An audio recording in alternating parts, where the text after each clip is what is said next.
Hello and welcome to another episode of Grange TV. So sorry to start off late, guys. We had some terrible difficulties today with the internet and that. I don't know. I think there's storms here in this region where we're at, so it was a little bit hard to get it going today. So Eli is here with us. Thank you, Eli, so much for being here as always.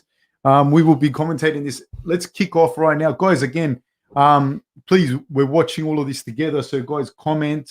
Give us your ideas. Tell us what you think. Tell us if you agree or you disagree with us or what you think. Eli, who you got in this fight?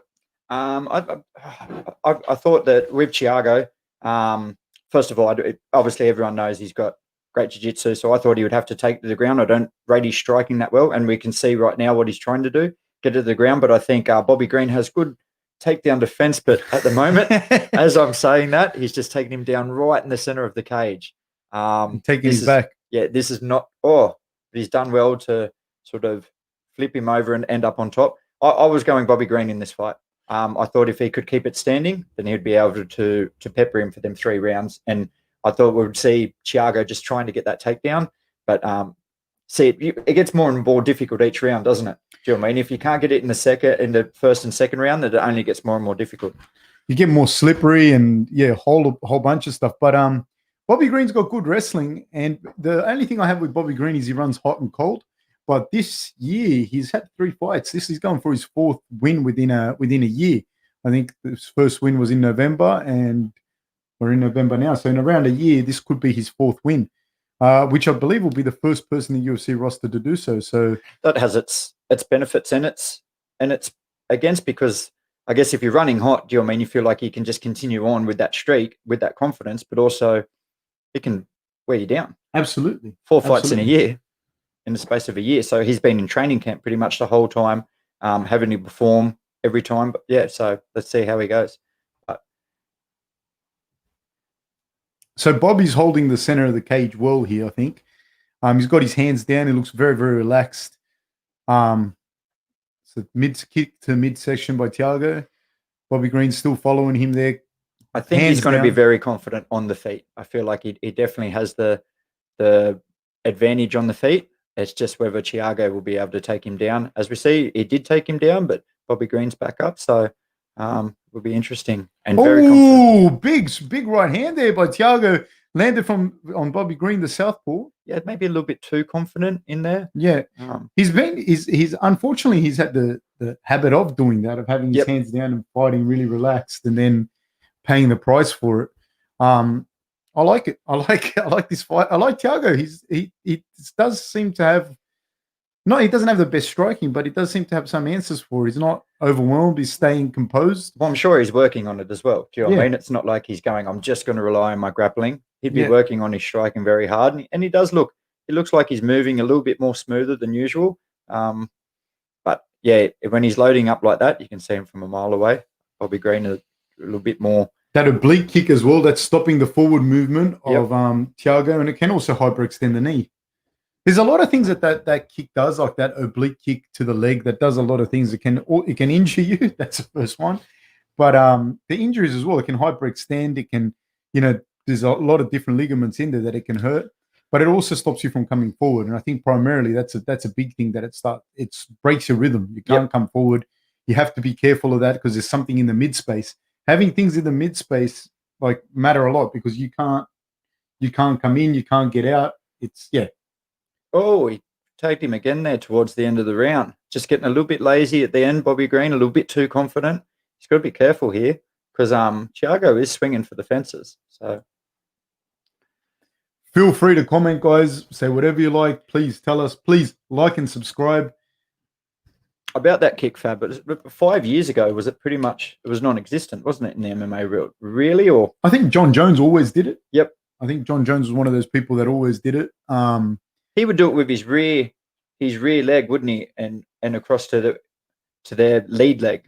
He'd do it in all different ways because he constantly changes, like kind of ambidextrous kind of guy, and he can go backwards and forwards. So and he's also very, very long. So he can do that. Alex Kutza, hope all is well, Fab. Thank you, sir. Yeah, everything is good, mate. How are you? I'm good, man. I'm good. Alex Kutzer from Gracie Smith and Grange. Yeah, see, that's that punch I was talking about. That kind of it's not really punching straight, but that straight punch for a southpaw, Yep. like from orthodox to southpaw, I think is okay. So we're off again, 4:49. Again, Thiago swinging for the fences. Bobby Greene, I don't know. He's looking for me a little bit too confident. Yeah, He's going forward with his hands down, chin up. He's got to be careful here because Thiago is moving very well. He's mixing up. He's throwing strikes in lots. He's not just throwing big singles. Got caught on the inside there with a little check hook. and he's staying composed. That's what I like a lot about Thiago, and that's one thing that I could see as being a bit of a problem for Bobby is that fact that he's staying composed and staying like he went for the takedown. He didn't get the takedown, but he stayed composed, and that's big. That's a big one. Bobby Greene now going for the takedown. Bobby Greene can wrestle. He can wrestle.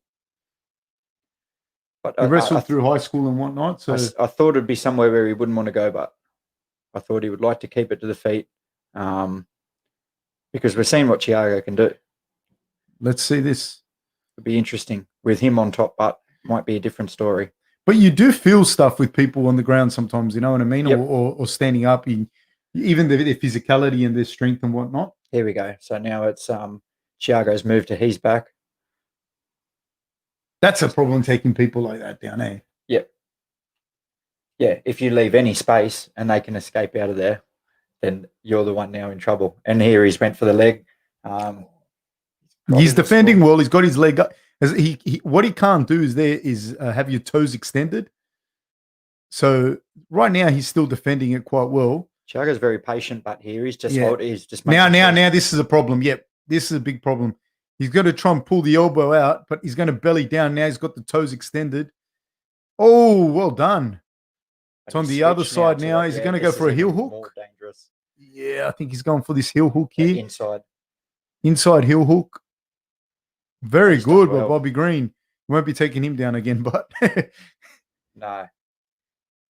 What's it do for both of these guys' confidence though to have the fact that I mean Bobby Greene has survived arguably Thiago's best weapon, and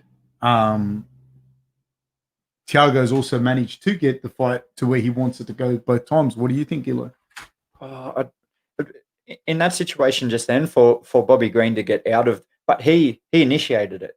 Do you know what I mean? He initiated the takedown, then he ended up in trouble. So I think it's a little bit more for Thiago's confidence there that he said, do you know what I mean? If he wants to go that way again, then I know I can end up in the better position. Bobby Greene's still looking confident here, even though he's been hit a few times. He's got a bit of blood, a bit of claret there. But Bobby Greene has now got Thiago against the cage. Thiago's starting to look more gassed in this round. He's not moving, and he's kind of a stationary target there against the cage, and he's eating body shots. And Bobby Greene's doing a good job of cutting off the cage. Like a lot of people don't cut off the cage that we've seen in other fights where they follow him around, and he's actually done a good job. I feel that Thiago has slowed down a little bit though. He has. Definitely. He's breathing a little bit heavier. He's looking a little bit more sluggish, a bit slower in the feet. But Bobby Greene's just, he's still very confident on the feet, them kicks, and then picking his punches. This is where it can get dangerous again. I don't know. As it starts to progress, though, you start to get more and more tired. The thing that takes the most amount of energy is that double leg try and takedown. And then if you're holding someone and they get up on the cage and you can't hold them down, it's a big waste of energy, man. Yep. And a lot of guys, if you roll around with them, they can grapple really, really, really well. But once they've been hit and you're both slippery and slimy and, it's hard, it becomes really, really difficult. Yeah. I think this style right here is favouring Greene, but just Thiago's tired. Some singles in that now. He's just sort of taunting him a little bit. But still, you can't.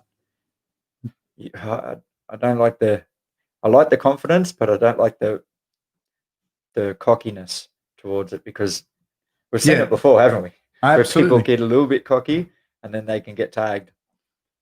He's still holding the center. Bobby Green's definitely in control. So he's won both rounds comfortably. And Thiago needs a finish in the third to,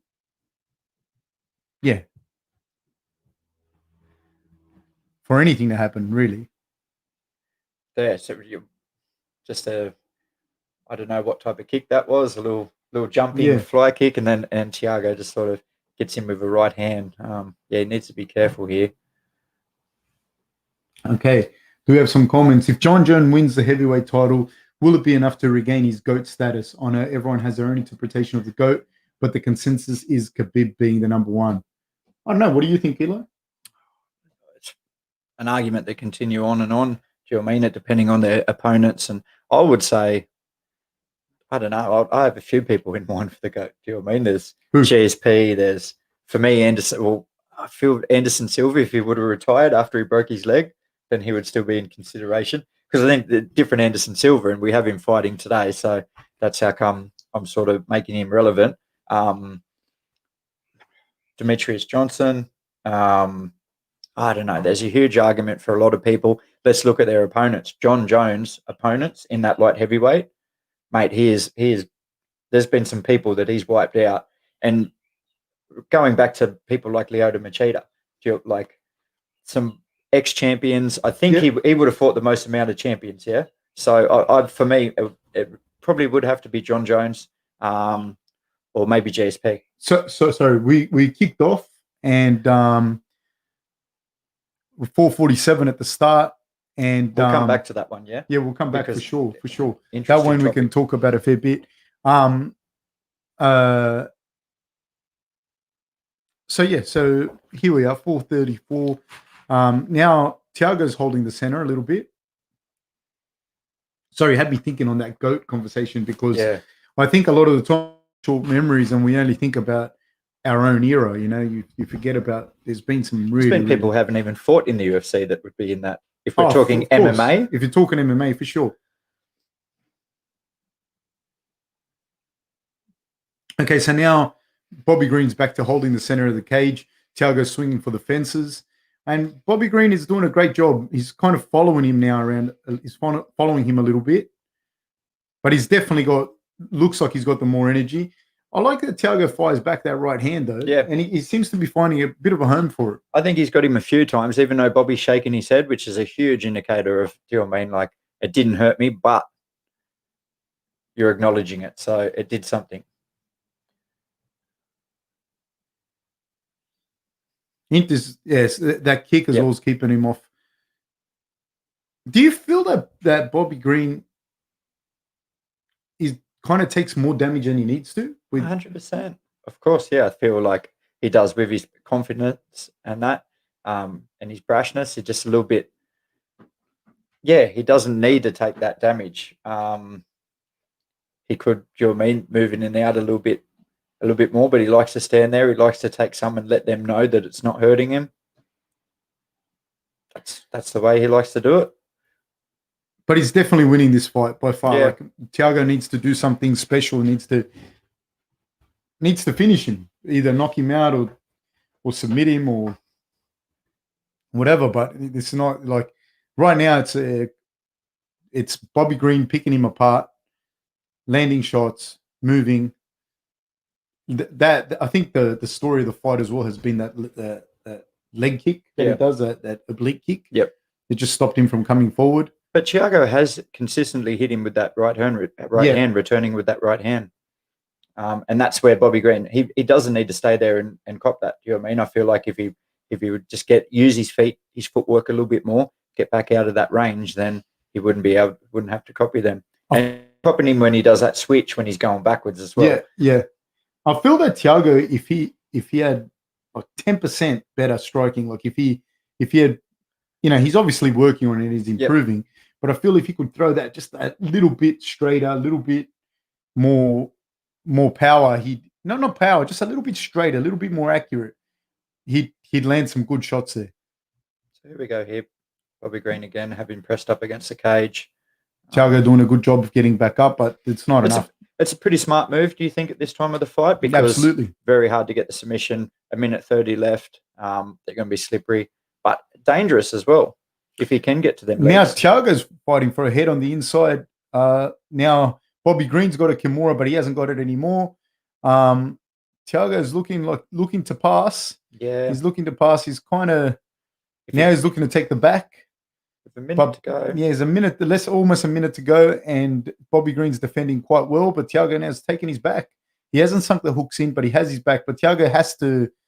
The thing here is you have to let go to get your position better or to strike, and that's when Bobby Greene can escape. He's got one hook in, but hard to get that other hook in with his sort of shoulder against the cage. Yeah, it's hard, and hips, and it's also because you're defending that side. Once you get one hook in like that, you want to crawl forward, you want to lean, you want to drive the guy forward and control that other arm.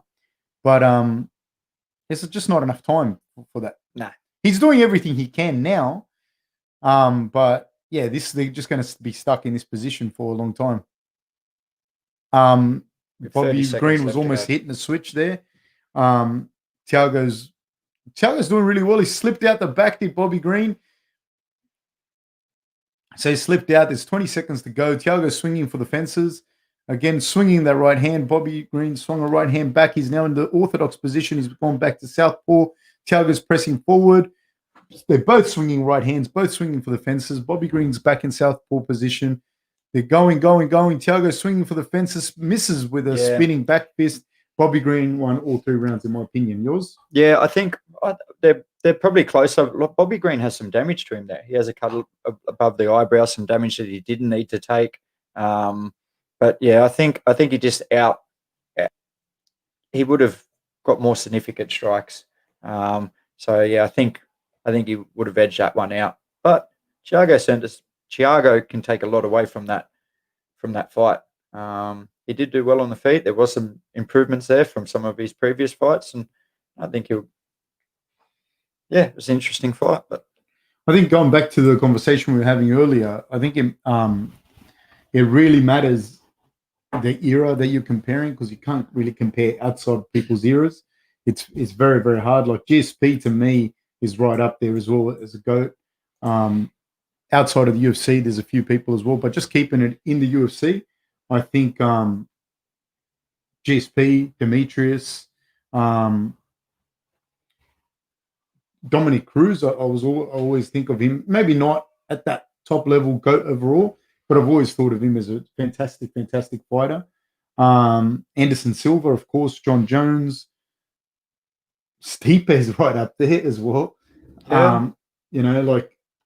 Cormier in his own way, you know what I mean? Like, unless if John Jones wins a heavyweight belt, then he kind of excludes Cormier. Yeah. Yeah, it's an argument for everyone. I don't know. It says, if you were a UFC matchmaker, what is next for Rob and Jacob? I think but this is my opinion, which is going to be, do you know what I mean? But I think it needs to be the title shot for Rob, and I think many people out there would agree with me. So it's got to be a title shot for Rob. For Jacob, not too sure. It wouldn't be. It'd be someone in a similar position to him. Do you know what I mean? Maybe in the UFC with a couple of losses, a couple of wins. But yeah, I'm not too sure. Another debutant. Yep. Coming off a loss, I think would be a fair fight forward for Jacob. Yep. Or maybe fighting Izzy Fitikefu. Maybe that might be a good fight. I think for Rob is a title shot, irrespective of Israel can do whatever, but I think it's title shot for Rob, and which I don't really see anyone beating him, to be honest with you. I don't see anyone beating him at all. But and for Jacob, I think another debutant or a debutant that's coming off a loss, like that lost, debuted and lost, and thing. That's what I think is next for Jacob. Valeria R says, Elo, when you were boxing, how annoying, anger-inducing was it to have your opponent talking to you during the fight, or not at all? I've never had any opponents talk to me. No, none whatsoever. What about in football? In football, I've had people, do you know what I mean? Little lippy pricks and stuff like that. But I don't know. I just I guess the biggest one for me was like playing in the Aboriginal knockout. When you're playing the Aboriginal knockout, that can get like, do you know what I mean? But you just need to, I don't know. Explain what Aboriginal knockout so the is Aboriginal for people, so knockout people is, don't think Aboriginals are just knocking each other out. we have a rugby league carnival here in New South Wales and in Queensland. But Wait. Did this guy win? It did. I can't argue with that. I don't know. I sort of felt that it could have went either way, but I just thought more strikes. But I thought he landed the better strikes. But again, man, but see, I can't see from where I was watching. I thought Bobby Greene won from where I was watching, but I can't say it was a robbery. But I thought that Bobby Greene won from where I was watching. Yep. You know what I mean? But again, like that's what I mean. I think when you watch a fight live, and you can hear it and you can see it, it's different as well. Like I can't say to you like that, but from where I was watching, I thought Bobby Greene won. Wow. Yep. There you go. There you go. Well, it would be interesting to see what they say afterwards about it, whether other You know people what, feel the though? same. You know what? The third round, Yeah. I could give to this guy. Yep. Right. So the third round, if you finish it the way that he finished it, you could, okay, you give him the third round, and then maybe one of the other rounds the judges. I reckon maybe the first round could have even went to him. But definitely the second round went to Bobby Greene. But man, that's because that's the thing. Like when you're watching a fight and you're just watching it how we're watching it, we're not scoring it. Yeah. And that's the thing that a lot of people say with fucking the judges and that, but you're not scoring it. Yeah. You're commentating or you're just watching it as a fight fan, you know? So yeah, going back to Valeria A's question, that was your take on it? On on just when people, how much did it affect you? So in boxing, I haven't really had it. Not anyone trying to taunt me or anything like that. But in football, so the Aboriginal knockout is a large rugby league carnival. I think it's the largest rugby league carnival in Australia, and it's all the teams. Aboriginal communities bring their teams in. We have a knockout. There could be 60 men's teams there. So you usually play for your community, go there, and you could play. So it's a knockout. So out of them 60 teams, they'll have a draw. When you lose, you get knocked out, and they go all the way to the end. It's a really big deal for Aboriginal people in the rugby league community. So when you're playing that part, if you're a light-skinned brother like myself, you get called a lot of bad stuff. But you just got to take it on the chin. Everyone knows. Do you mean the knockout? But does it affect you when people talk to you, or do you? Not me myself. Yeah. But no, you can see it on some people. It does affect them, and they get more aggressive. Or I think in the ring would be. Do you mean if you let that get to you too much, whether it's in the cage or the boxing ring and that, then you can start to get a little bit overzealous, a little bit more aggressive. You'll start to load your punches, and then when you start to load your punches, it can just be you want to try to put that little bit more into it, so your whole body will move a little bit more, and then instead of just letting it flow naturally, yeah, and then they'll see it from a mile away. So, but I think that only works really if you're winning. Like the trash talking and that, it's fucking nothing if you're not the one winning. You know what I mean? Yeah. So it always looks good, but you got to be winning. Otherwise, you're fucked. You're just going to get your ass kicked, and it's going to look worse. Here's a question. Hassan Noor says, "How do you see Rob versus Izzy 2? It's hard to beat Izzy in a stand-up match." Discuss. It is. I think if there was a number 2, I myself would like to see, and I think he would utilize a little bit more of his striking, mixing it up with some wrestling. But that's my opinion. It would be I feel like it would be more difficult number 2 because he's improving. Israel's improving with every fight. Do you know what I mean? He's having an extra training camp, probably focusing on them skill gaps he'd be focusing on his wrestling, his grappling. So it would be more difficult, but I just feel Rob would be superior in that mixing it up, his striking with his wrestling. What about you? Yeah, I don't like people like I was there, so people talk about it like the fight finished quick. That fight, you know what I mean, and that's something that's always going to happen between two guys that are great strikers. You know, that's all that hit so hard and at those heavier weights. So I don't think that it was never on the cards for him not to try and wrestle Israel. It just the way that it happened, it finished quick, and you got to give Israel his props, man. He won, and Israel's not that easy to take down. Yeah. Like, this is the other fucking stupid thing that people talk about. Like, why don't people just out wrestle Israel? Like, it's not just that simple. He uses his length very well to frame you. And if you try and rush into those takedowns and that, you're going to eat big shots, big shots as well, you know? So I think it is hard to beat Israel in a stand-up fight. I think it's hard to beat Rob in a stand-up fight too.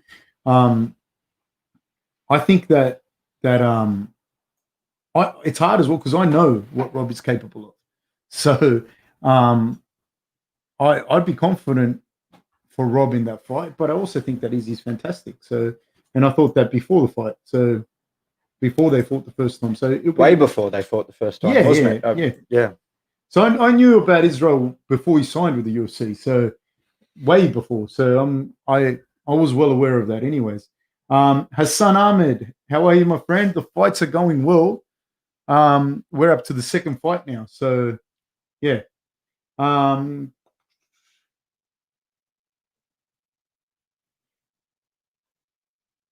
you want to talk about the second fight at all? We've got yeah, let's go. So yeah, we've had an opponent pull out, haven't we? So we have Kevin Holland, and now he's fighting this new opponent, Charlie. This is his debut? It is his debut. Yep. So, someone like this guy, like the Charlie guy, will be a good fight for Jacob, I think, as well. Yeah, I think something like that. Holland is very good. I have to go with Kevin Holland as the by far the favorite in this fight. But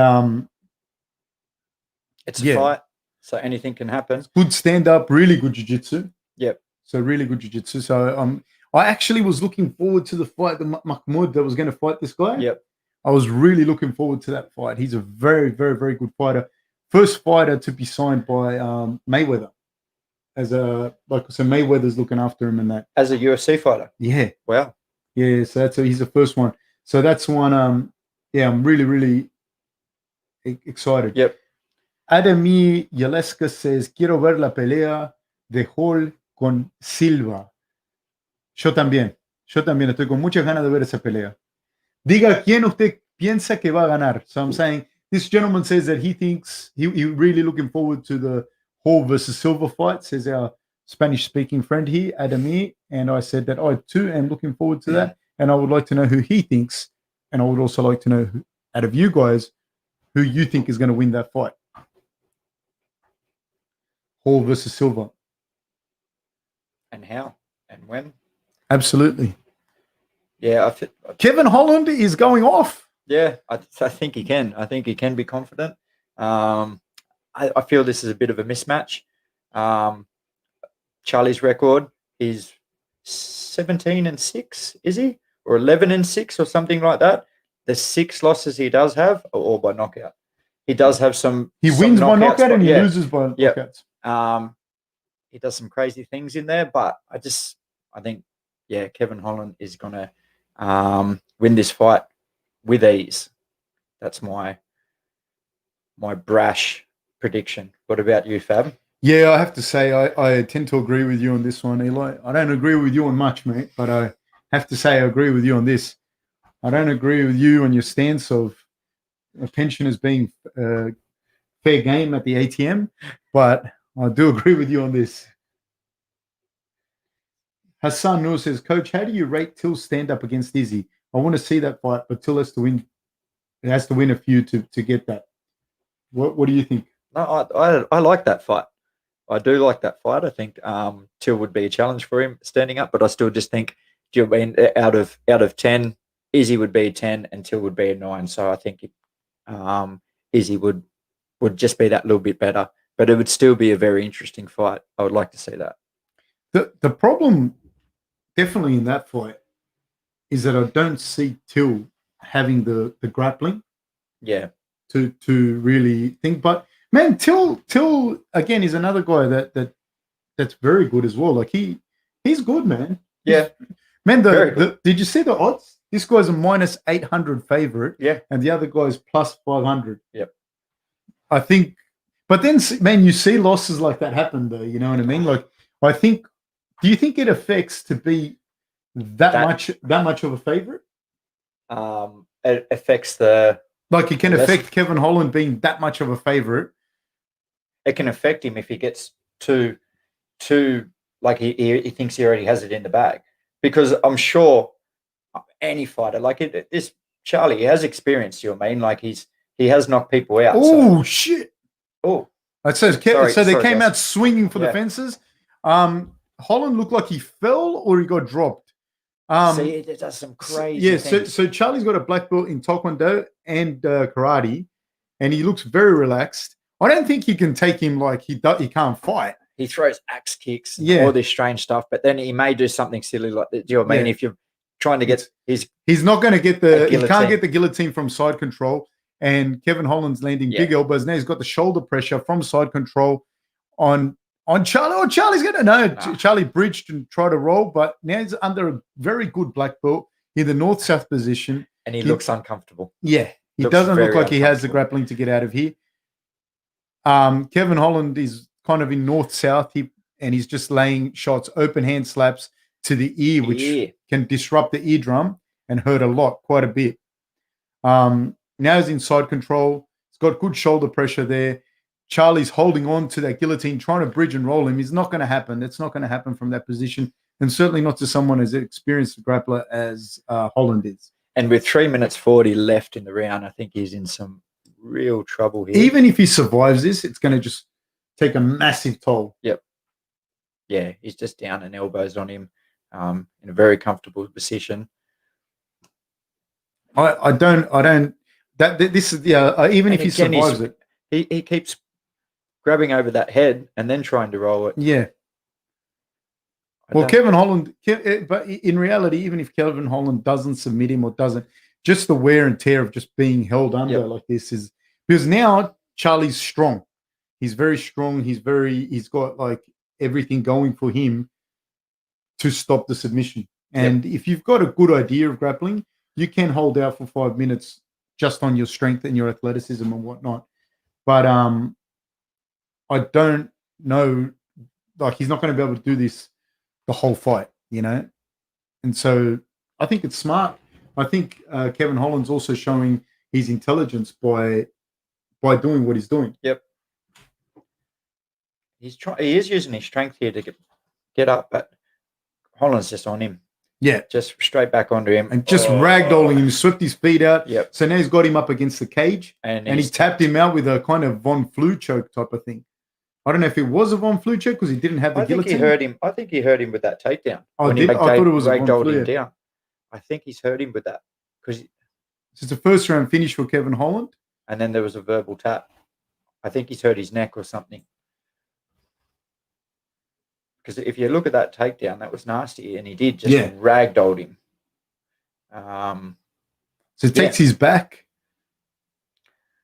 and he swept his feet, and then he just ragdolled him over.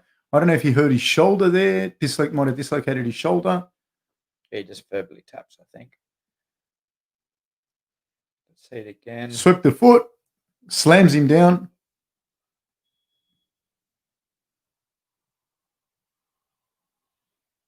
And I can't see it. Props to Charlie for taking the fight. Absolutely. Yeah. But it's not the way I guess you would like to enter the UFC. What does so Kevin Holland and Israel are talking to each other. I'm going to put it out there right now. That's the second time that Israel's wore that shirt. Is it? Yep, with the same earring. Is it a particular type of shirt? Like, is it a... It's a button-up shirt. I actually put it on one of our posts. Who wore the button-up shirt better? The second day charge shirt, do you know what I mean? When you go to the races or something, or Coogee Beach, do you know what I mean? That button-up shirt with the red flowers on it. Okay.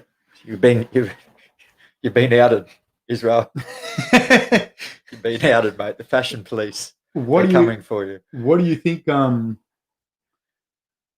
can't. I don't know. For me, the way Kevin Holland's going around, a bit brash. Do you know what I mean? Can you claim that as a great win, or that's not going to move you up the division or open people's eyes and go, wow, this guy? Do you know what I mean? You fought someone on his debut who's had plenty of losses on short notice. On short notice, super short notice. Yeah. So I feel, I don't know about calling out other people after that. What do you think of Charlie versus Jacob? Yeah, that would be a fight. I think that would be a really good fight. Make it. UFC. I know you're listening. I know you guys are listening in. I know, Make that fight. Everyone's listening to this. Make that fight. Please.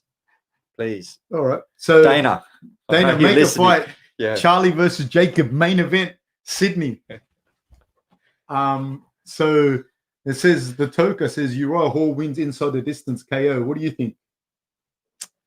Man, I've plenty of times. Anderson Silva is my favorite fighter of all time, but I would have to agree. You think so? Yes, I'm going with Hall in this fight. I've got Anderson, people. I got Anderson. Anderson's 45. Yeah, he debuted in 1997. Look, your fact checking is impressive. But he's 45 years old. I'm well aware of that. His last 5 fights he's lost 4 of them. He won one that was a decision that was controversial. Do you know what I mean? But again, he's lost ones that are controversial as well. I think that Israel fight was very close. But I don't know. I think 45. It worries me as well that he openly comes out and says he doesn't care about winning or losing. Do you know what I mean? He's just there to put on a show for the fans and that. I feel if you're not out there and you don't want to bite people's ears off and gouge people's eyes, then you shouldn't be doing it. That's just my opinion. I don't believe for a second that he's not out there to try and break bones and take names. So I'm going with him. Let's put a friendly wager on it. Okay. How much do you want to bet? What do you want to do? What, like cents or 50 cents? I don't know. Well, I'm just going to go with Anderson. That's all. Okay. All right. I just think that I think Anderson will do it. Economy says, Fab, when will we see your legendary overhand right again? It's probably at the Aboriginal Knockout.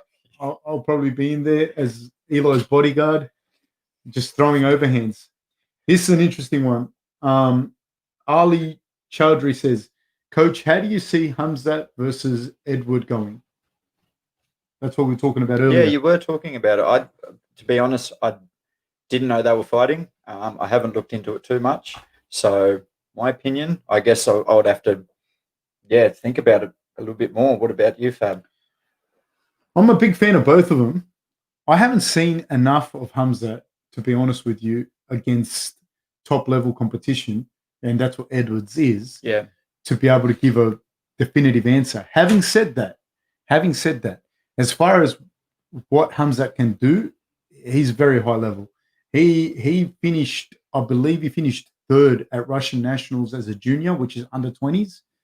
And that level is super, super high. So, for example, a guy that finishes in the top 5 in Russia will make any national team. Maybe US national team or another big wrestling country would be right up there, but he'd be right up there to make the national team. Like, he'd make the national team. So you'd have guys in Russia that don't make the national team, but they could medal at those Olympics. That's how good the Russian system is in wrestling. So him finishing 3rd, getting a bronze at Russian juniors is high level as far as wrestling is concerned. And the proof is in the pudding in that he wrestled in Sweden a few years later, won Swedish nationals, should have represented Sweden, but I think there was something wrong with his visa. So you might have been able to see him wrestle at a world stage. So his wrestling is high level, really, really high level. I'm pretty sure his grappling would be a very high level as well. He definitely has power in his shots. But that changes as well when you see the different levels of fighters that he fights. So I'm really interested to see him fight Neil Magny, a Leon Edwards, someone like that, that has the grappling. has the striking and has the fight experience. They're not going to go away. They're going to be in there, and they're going to have second and third and fourth phases.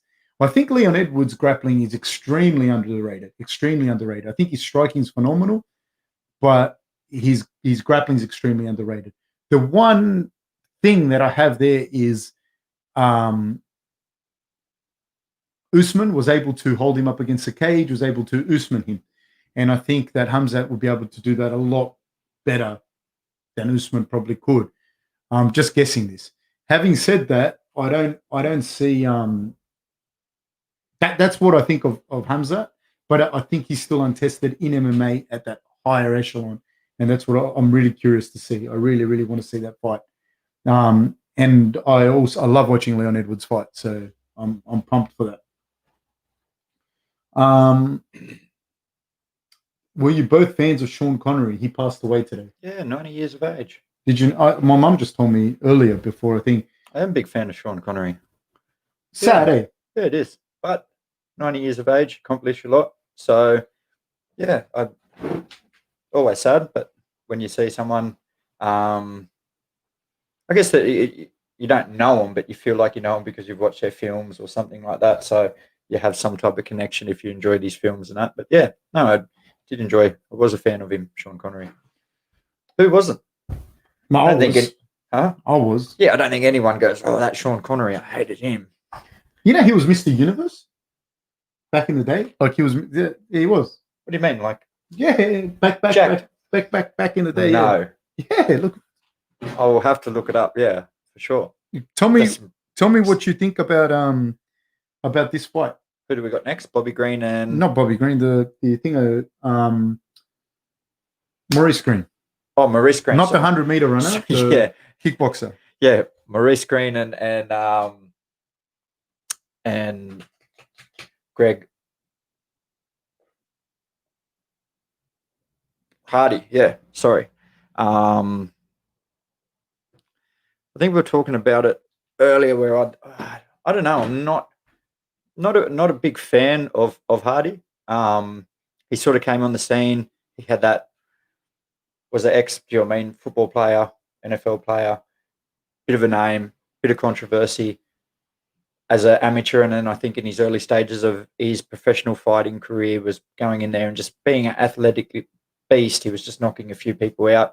As he sort of went on into his career, he needs to be a little bit more cautious. So he's been fighting a little bit more cautious and not that knockout king that everyone's sort of seen. But I don't rate him. I don't rate him much at all. He's just a big, huge human being with athletic abilities. Why Maurice, I found very interesting in the house, which you were a part of. I was there. You were a part of that house. I found him very interesting as a character. I don't feel he's all there. I don't feel like he's. So let's talk about him in the house. He was punching darts, drinking every single day. Dude, can you tell people what punching darts means? Punching darts, cigarettes, punching darts. But he wasn't he? He was consistently punching darts and drinking every single day and not really taking it serious. But he can fight. Do you know what I mean? He has experience in that. He can fight. He fought in Glory. He's a good fighter. So now he's made a move and a commitment down to. He's down at Jackson Wink. I think he's made a full-time move down to there and committed on fighting. But I've seen some improvemements, but the biggest one that I feel that still worries him is his cardio. He runs out of gas. Do you know what I mean? In them third rounds and that, he's out of gas. So Ken Strike, I'm going for Maurice Greene. I hope he wins. I just don't know. I think. What do you think of Hardy missing weight? He missed weight. Yeah, I know. So he's a huge human being. That's where I feel like Hardy, what he has is he's a huge athletic. Do you know what I mean? Doesn't his face look good? Do you know Reese Fitzgerald? Reese from the gym. Yeah. Doesn't he look like a black Reese Fitzgerald? You reckon? I always think of that, Reese, if you're watching. All right, yeah. No, look, I think the first 5 minutes is going to be really, really interesting. Like, I think I want to see a fresh Maurice Greene exhibit some of that kickboxing that he has, that he's very, very good at. And I want to see that. I want to But I think someone that big with that level of athleticism, that level of strength gets on top of you early in the fight when they got a full gas tank. It's not pretty. Yeah, Maurice Greene would be better on the ground. I feel he would be better on the ground, but I just don't think he'd be able to take Hardy down. He was just going to be too big and too athletic. He's huge man, though. Yeah, man. He is a huge man. His striking has improved like a little bit, like the other parts of it. So he's got a bit of a jab now. He can sit on that jab and sort of use a bit of distance and that. But if Maurice can get that distancing right and turn it into a kickboxing fight, then he could win. But I'm just worried about them later rounds when he runs out of gas. And on the other hand, Hardy's not known for his huge tank as well. Do you know what I mean? He's not a cardio freak or anything like that. But I think he has the better cardio out of the two. I think there was a question up here that going back to the Leon Edwards fight. What do you think about people saying, you have Hamzat? I'll answer this actually. Yep. About Hamzat being a better striker than Leon Edwards. This is the thing. Even if he is, I haven't seen anything to like in the fights to say that he is. He hit one guy, that Gerald guy, hit him, knocked him out. I've seen his amateur fights and fights before the UFC, and he does have power. Does that make him a better striker than Leon? I don't think so, but he may well be. I just haven't seen enough of him. That's the truth of that. That's why I think a fight like this one with Leon is interesting. It's cool, you know. It's a big step up, but I feel like it's deserved as well. What do you think about the UFC removing Leon from the rankings? Did you know they removed him from the rankings? No. What was it for his? So in theory, like, look, the UFC is not. They're not always going. They don't always follow the same things for everyone. You know what I mean? There's been people that have been not allowed to fight ever again for much smaller things than other people have done. So no, I don't think he needed to be removed from the rankings necessarily. I think, but I'm glad that he's fighting. I feel, what does that really do? Yeah, I was going to say, what does that really do? Because then if he beats someone that he was entitled to fight anyway, it just puts him straight back in the rankings. Yeah, they're not disqualifying him from the rankings, are they? What's that? They're not disqualifying from the rankings altogether, are they? No. Do you know what I mean? It's just if he wins, he'll go straight back up. Yeah. So if you beat number 5, then it doesn't matter whether you're in them rankings or you weren't. You will move to a better position. What do you think of Uriah Hall saying that Izzy is picking easy fights? Oh, Anderson with a nice pink shirt, nice little blazer top. I like it. Not many people can do that. I'm going to start going for that look. Oh yeah, and the white jacket with the white pants. Yeah, yeah. White headphones. Next podcast, Fab. Yeah, that'll next be me. Podcast. Let's see it. What do you think? Him picking easy fights? No. I don't think so. Who's an easy fight? I don't think. I think Uriah Hall just said that to say that. Yeah, I think so as well. I don't think anyone believes that. Why? Because he hasn't fought Uriah Hall. Yeah, no. He fought Rob. He fought. Do you know what I mean? Romero. No. Romero. Yeah, no. And he fought, man. One thing. Not only that, one thing about Israel, he's fought everyone. Like he fought not just that in K1 in Glory. K1 in Glory he fought everyone. He's fought. Who has he dodged then? No one. I don't think. Yeah, so that's anyone. Yeah. I don't know where. That's interesting comments from Paul. Interesting. Somebody says he didn't miss weight because he came back later. I know he didn't miss weight, but I'm just fucking. It's interesting that he couldn't make the 2 million pound limit that you have to be. Yeah, look, I believe he was removed for not accepting the fights the UFC offered him. He still wouldn't be the first guy that doesn't accept whatever and doesn't get removed. Yep. Economy, Black Dana versus Fab. Dana make it happen. You know how badly Anderson would beat me up? Do you have any idea? My daughter will grow up without a dad. She did such a bad beating. If Hamza wins over Leon, then he will fight for the belt post Kamaru and Gilbert. If he becomes champ, that is the fastest, smartest way to become a champ. Less than 2 years. Yeah, look, I don't know. I don't know if that is what's going to happen or not. I don't know. I'm actually really interested to see him fight Leon Edwards. I'm really pumped for that fight, to be honest with you. I'm a big fan of Leon Edwards. I really like the way he fights, so I'm really interested. Another thing that Leon Edwards does is throw that elbow. The way he throws that elbow, he cuts people. I really like how he throws that elbow. I don't know in a long drawn out fight if Hamzat can't knock him out and the grappling starts to happen and he starts to get cut and whatnot, how that will affect. So yeah, that's what will happen. Valeria thank you so much. I just want to say thank you because this helps out a lot. It does help a lot because we have to pay for everything to set this up. So the little bit of support, it does help, believe me. And US money to Australian money matters a lot. Fab, thanks for always explaining the local phrases, expressions. Grateful from Texas. Mate, Eli has got them all. He's got all these, yeah. I thought punching darts was like that's punching darts and breaking hearts. I thought that was like a world thing. It's not a world thing. Oh. It's not even an Australia thing. It's a Ballina where Elo's from, population 200. Leon needs a marketing friend. He doesn't even have 100,000 followers on Instagram, said sub 10Z. That'll happen, man. Or does it bother him? Yeah, is that not his goal as well? So I don't have 100,000 either. So and you're probably the most popular fireman I know for sure. Now I'm a massive fan of Leon. I really like the way he fights. He can fight. So hopefully we'll see what happens there.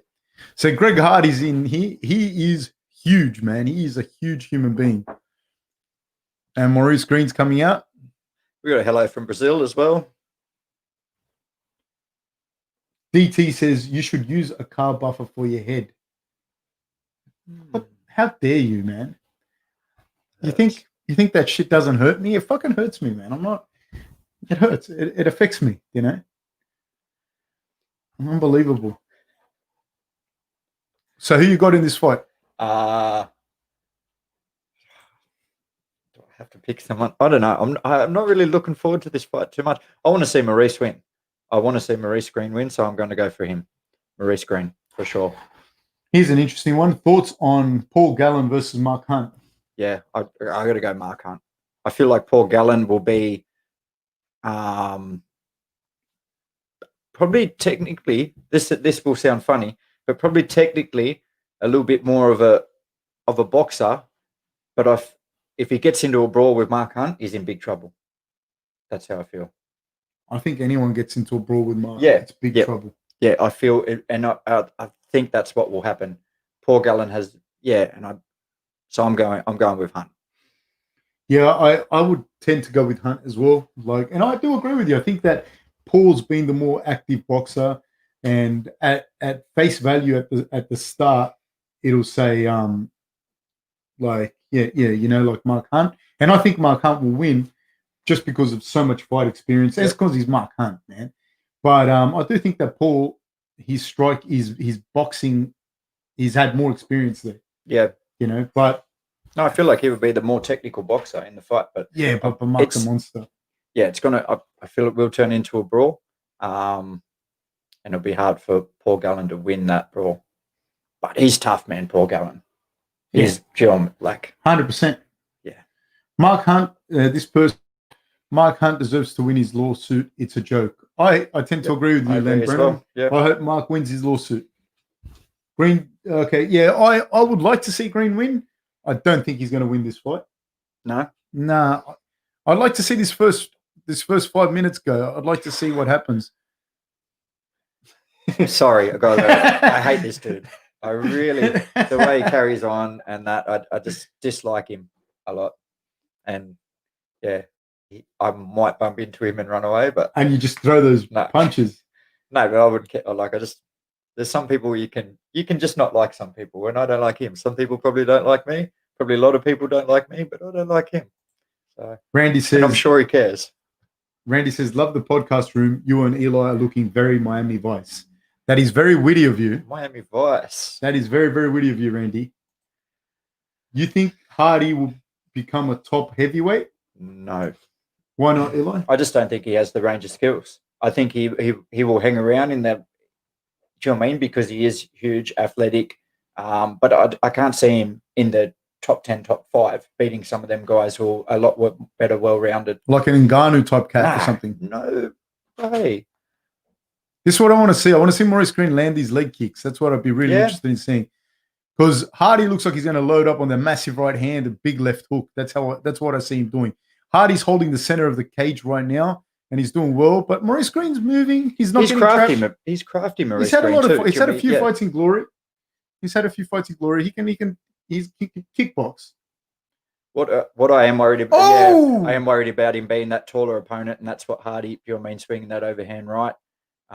He's just sledgehammering right hand. He's holding that left foot. Oh, nice up kick by Maurice Greene. He's crafty. Yeah. He's swung. He's got a leg lock. No, he hasn't. Oh, he's got like now. I was really hoping he could have ended up on top then. Yeah, me too. That scramble. Just that. He's got a half guard. Inch. Not a good position, but to be on bottom here. Nah, not against a cage with a huge guy like this. Yeah. So he's got him stacked against the cage. So the way that he's got him stacked against the cage, he's got him almost perpendicular to the cage and his neck as well. So it doesn't allow you to move your hips. And now Greg Hardy can just land the strikes here. He's landing some big right hands. Yep. Maurice Greene's doing well to hold him down. Well done. Hold him down there. He's just got to hold him. And try and get, because he hasn't got the underhook in the half guard. He needs to get his left arm and get that into an underhook there so that he can start to escape, because he can escape the other way. Yep. Yeah, the cage isn't there. So, he can try and get that, but I'm sure Hardy knows. But Maurice Greene is surviving here. Yeah, it's just a worry being under someone that there. He's got that underhook. He can get that underhook there, but it'd be huge.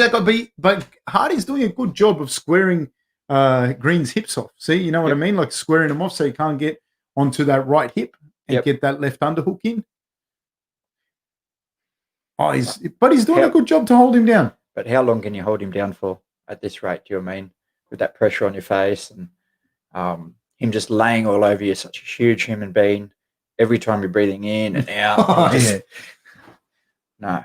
And now he's made a bit of space, a huge elbow. It's just been rough in there. Yeah. On top, which that's what you need to do. So he's got the underhook. There, Maurice Greene has the underhook. He can't get onto that right hip. He can't get onto his right hip, no. Now he's onto his right hip.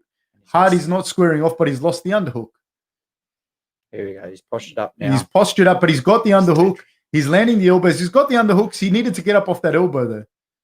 And interesting. He's let him up. Hardy's let him up. Very interesting. Because I feel from that position with 2 minutes and 10 seconds to go, he could have really done some damage from the top. He could also start to, the grappling can start to wear you out as well. Yep. Oh, he snapped his head back with a jab, did Hardy. Maurice Greene's moving around. Another leg kick. Landed a little leg kick there. Ooh, just winged. A big right hand by Hardy. Greene's gone to southpaw now, back to orthodox. Right hand by Hardy. That big right hand coming over the top. That's huge. That's what you need to look at for being the taller opponent. Yeah. They both look like they've slowed. They gassed a little bit, both of them. I said it before the fight. These guys are not known for their cardio. But Greg Hardy was on top. That was the thing. Probably the grappling was something that was starting to wear him down a bit. Yeah, he looks slow now. Yep. And that's real hard as well. People don't understand this. You can have good striking, but as soon as you start grappling and you have to get up and strike, if you're not used to doing that, your arms will feel like lead. Not only that, if grappling is something foreign to you, but if grappling is something that's foreign to you, even being on top and someone holding you down, you're trying to posture up, it can really wear on you. So that isometric strength, and then you're trying to punch, very hard. Very, very hard. Yeah, that overhand right now, he's just sort of throwing it a little bit sloppy. They both look very tired. Here's a question then. Who does it benefit a sloppy, tired fight in the stand-up? The more technical striker that can kick, or the guy who can just knock you out with sheer weight? I would have to say that the guy who could knock you out. I think that if they both start to get tired, his power is going to go, and if Maurice Greene can just start to land shots, he Yeah. might win it. He Yep. might win it. I had a strange feeling. Oh, nice. landed a straight jab. nice jab, did Maurice Greene, and then he ducked under. So if Maurice Greene can just continue to do that for the next 2 rounds, Mate, he wins if this he fight. can land But, it, that first round would have to go to Hardy because of the absolutely went hard. on top. Yep. AY said, just a friendly reminder that Bobby Greene was robbed and MMA judging is a joke that can be improved. I don't disagree. From where I was watching, I thought Greene won. You know what I mean? I do think that MMA judging is a lot harder than people give it credit for. I think it probably is. There are a lot of flaws in the system, but it is hard, man. It's fucking hard. It's not the same as watching a fight. But I believe that Bobby Greene won that fight. But that was me. That was me. Under a 10-point must system, that's what's fucked as well, is how do you score that? Yep. Because you can, to me, Bobby Greene won it, but you could also make an argument that he lost that third and maybe one of the other rounds. But I agree with you, AY. I agree that Bobby Greene won. Here we go. Let's go, Maurice. Let's go. Unbiased commentary coming. Actually, I'm not. I don't really care. I lean towards Maurice a little bit. He was in the house. He fought Juan. I was going for Juan. Oh, So, yeah, of course, yeah. Yeah. So here we go. Hardy's getting a talking to here. A little bit more extra time in the corner. So he was gouging eyes when he was trying to posture up. Who was gouging eyes? He gouged Maurice Greene's eyes. When he was trying to posture up. So he just got a warning for it then, I think. Dude, I thought he was, do you know what I mean, sort of on the face a little bit too. He should fucking... I know, but some people say he gets like he gets a bit of a rough call. Yeah. That, you know what I mean, he always seems to be doing. So sorry, they're fighting. Maurice Greene's in southpaw now. Hardy's holding the center of the cage. Maurice Greene's hitting him with the oblique kicks. And now he's back to orthodox, and Hardy hits him with a leg kick. But Maurice Greene seems to have gotten a bit of a better rhythm here. I think this first minute and a half will be rough because Hardy will have rested a little bit. Yep. So if he can come out and explode, but he still doesn't look fully recovered. No, they still look a little bit. He tired. Snapped him there with he's dropped him. Oh my god! Oh shit! Oh my god! No, he survived. No, he didn't. Stop it now. Hardy has hit. He's hit him. He's still hitting him. What is going on? He's still hitting him. He's hit him 1,000 Hardy's still times. hitting him. Yeah, how are you going to let it go, sir? Please. And Maurice will get up, probably blowing up, saying, So he got dropped with a sort of, it was that left uppercut jab. Oh, Jesus. Maurice is dirty, but what can you be dirty on? You got hit 1,000 times. And he looks tired, Hardy. Yeah. So that's where I said he can still be dangerous being tired. Because he can still hit you, and we're just that sheer weight behind it. Look, he's absolutely gassed. He's down like he'd lost. Yeah. There it is there. He hit him with like a kind of like shovel kind of uppercut jab kind of thing, lead uppercut, and or upwards jab kind of thing that he hit him with. And then he ground and pounded him, I don't know, for about 20 seconds straight. See, that's even hard. It's hard for a ref to call that because the guy's still moving. Yeah, he is moving. You know? But there, Jane, where it's very tough. It's a tough job, man. Because there is an argument there saying it shouldn't be stopped. Yeah. Of course, I want to see Maurice Greene get up and win as well. But you have to, as a referee, you have to worry about their safety. Do you know what I mean? If you let that continue on and he gets seriously hurt, then what? Anyway. Who should Paulo Costa fight next? Were you both shocked when Paulo wanted to fight Rob? No, I wasn't shocked that he wanted to fight Rob. Not at all. He wants to be relevant, I feel. Yeah. I think he wants to be in the conversation, and he had to call him out. I wasn't shocked at all by that. But who should Paulo Costa fight next? I think we spoke about this. Who did we say last time? Fight Gastelum. Gastelum deserves that. That is a very interesting fight. Yeah, fight Gastelum. I think he should fight Gastelum. I know we did mention someone else, but I think he should fight Gastelum. I think there's a whole bunch of dudes there that he can fight, but I think Rob, title shot. That's it. There's not. It doesn't. Nothing else really makes sense. And I think that's a really bad fight for Costa. I think he would get picked apart bad. So, no, I just think he's making himself relevant. Costas came out with heaps of social media stuff after that loss, whether it's and I'm a fan of him, do you know what I mean? Like, but I don't know. You lost. You can't make up the excuses and that. And, no, I don't. What do you thought on him calling him out? Same thing? Yeah, I think he should call him out, but I think the title shot, that's it for Rob. Like, Paulo lost his fight. Like, that's it. You know what I mean? Yeah, now he needs to go back and do what Rob did. Yeah. Do you know what I mean? And have a few wins. And have they talked about the Khabib stuff at all? What Khabib stuff? What stuff in particular? I'm not too sure about him retiring. That's the only. Was that a late stoppage? It's like we were just saying, man. It's real hard. It's not. It looked late to me, but when you're in there and you're the ref, if you call it even 1 second too early, it'll be too early. You know what I mean? If you call it 1 second too late, it'll be too late. Thick Jesus says Cannonier. There's a good fight for Paulo. Yeah, yep. Great fight for Paulo.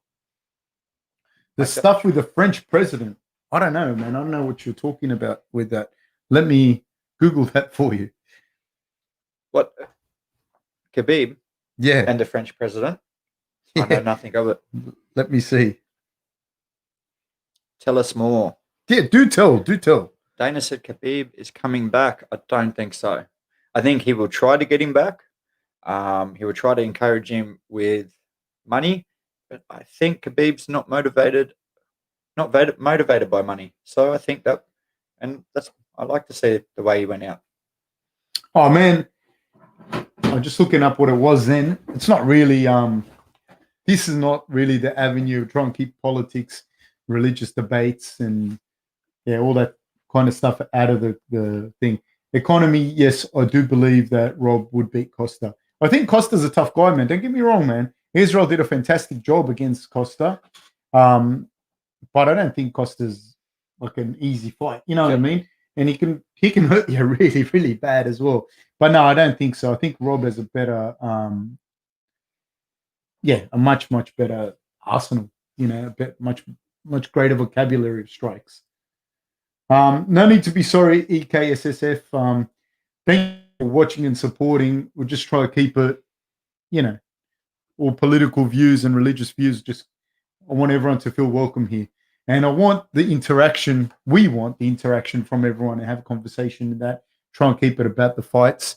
No, I don't think Khabib wants to come back or will come back. I think, I think that's the thing. Darren Till was promised a title fight if he beat Rob. Same for Jared. Why Rob has a hard time getting the title shot? I don't think he will have a hard time getting the title shot. I think he will get the title shot regardless. I just don't know if it'll be against Adesanya or not. I don't know if Adesanya is going to go up. It'd be a smart move for Adesanya to go up, in my opinion. He's won. He doesn't have to fight anyone there. He's done a great job in that division. Now he can go up at a light heavyweight, and like John Jones isn't there. Having said that, though, I don't think that the light heavyweights are anything to scoff at. I don't think Jan is a fucking easy fight for anyone. No, not at all. But that's me. I don't think that's the fight that they're going to make if he does go up to light heavyweight. I feel if he goes up to light heavyweight, the only fight he wants is John Jones. But I could be wrong. I've been wrong plenty of times. Do you think what Dana said, Khabib reckons he'll be back for another fight? No, I just mentioned that before, just saying I think the only way he'd be offering him money would be the only motivation. I don't think Khabib's motivated by money. So I don't think he'll come back. And I already know what will happen. If Conor wins his next fight, he's going to start trash talking him, trying to get him fired up to come back to make that huge fight, because Conor, in the other hand, is motivated by money. Yeah, but Khabib has to want to fight. If Khabib doesn't want to fight, yeah, no, but but about money fights, Conor that's what he's going to try to push, because he knows that's the biggest money fight. Who else does Conor have there at the moment that's a money fight? Gaethje would be a great fight. I feel like that would be a good fight, but it wouldn't have the same attraction as what him and Khabib would be with the history and everything like that. Yeah, I don't know though. The Khabib will come back. You know what I mean? Yeah, no, he won't. Yeah. EKSSF asks, I do have a question though. A lot of times people talk about a fighter having to take a pause from the sport to refocus or learn new skills. How often can that happen to a coach? I think it can happen to a coach a lot of times. I think it does happen with coaches. I think it happens with all sorts of people in their own workplaces, doctors, lawyers, teachers, whatever. I think it happens all the time. It's just that with fighters, the spotlight is on them. So you know that it happening. With the coaches, it happens all the time. And, same as with lawyers or school teachers. What do you think? Yeah, no, I think coaches as well need to always learning. Yeah. Always learning as a coach. If you think you know it all, just like a fighter thinks he knows it all, then yeah, I think you're in real trouble then. So coaches, just like fighters, need to get out there and whether it's other skills or learning from other sports or other programs.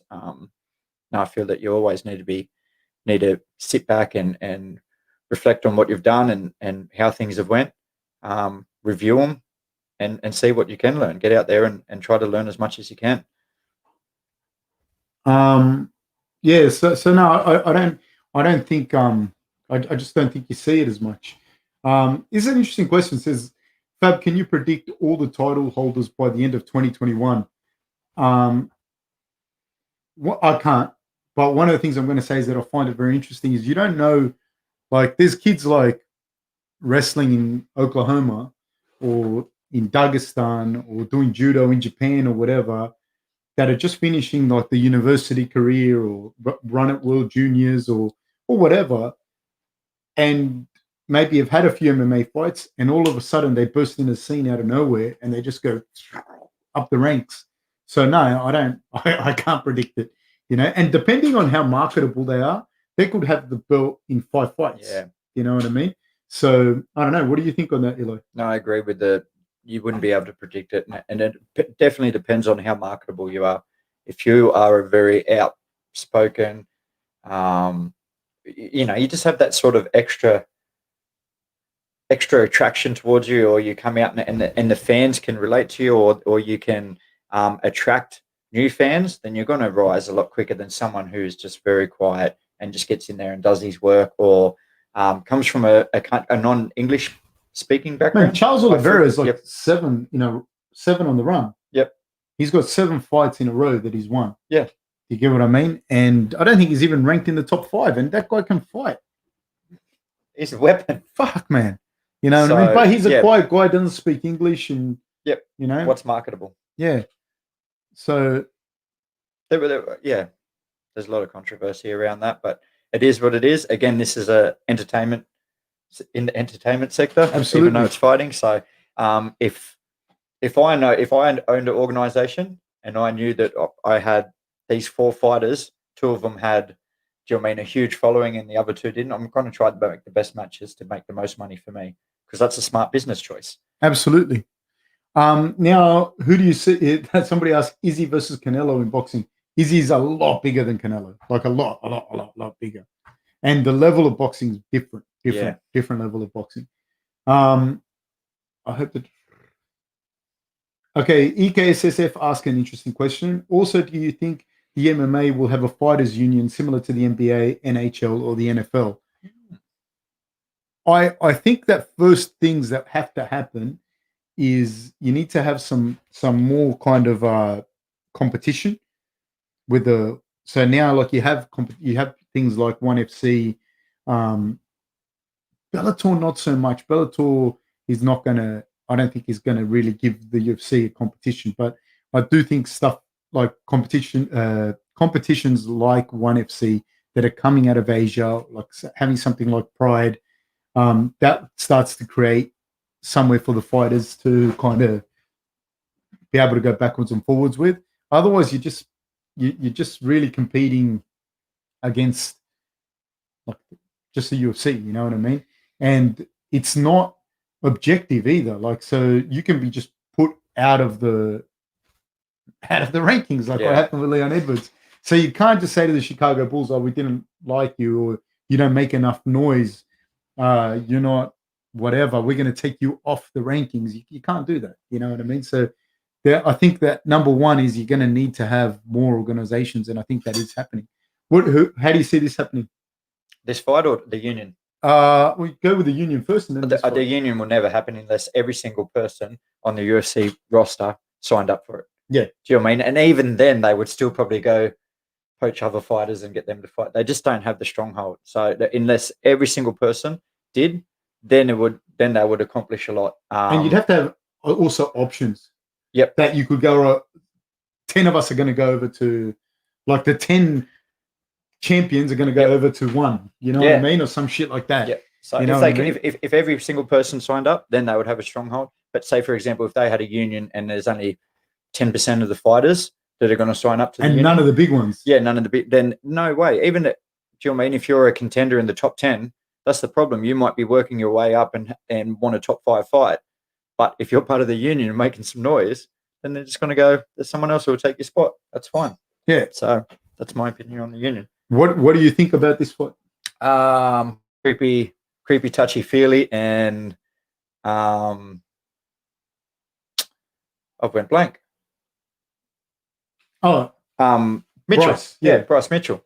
It's an interesting fight. Bryce Mitchell has come up, which we talked about it before. Is really strange. Where he's from is only a small town, which I don't sting me in the comments if I'm wrong, but not known for their like grappling or do you know what I mean? It's not like he's from Rio de Janeiro in Brazil or do you know what I mean? These strongholds of grapplers, but he has some really good jiu-jitsu, really good grappling.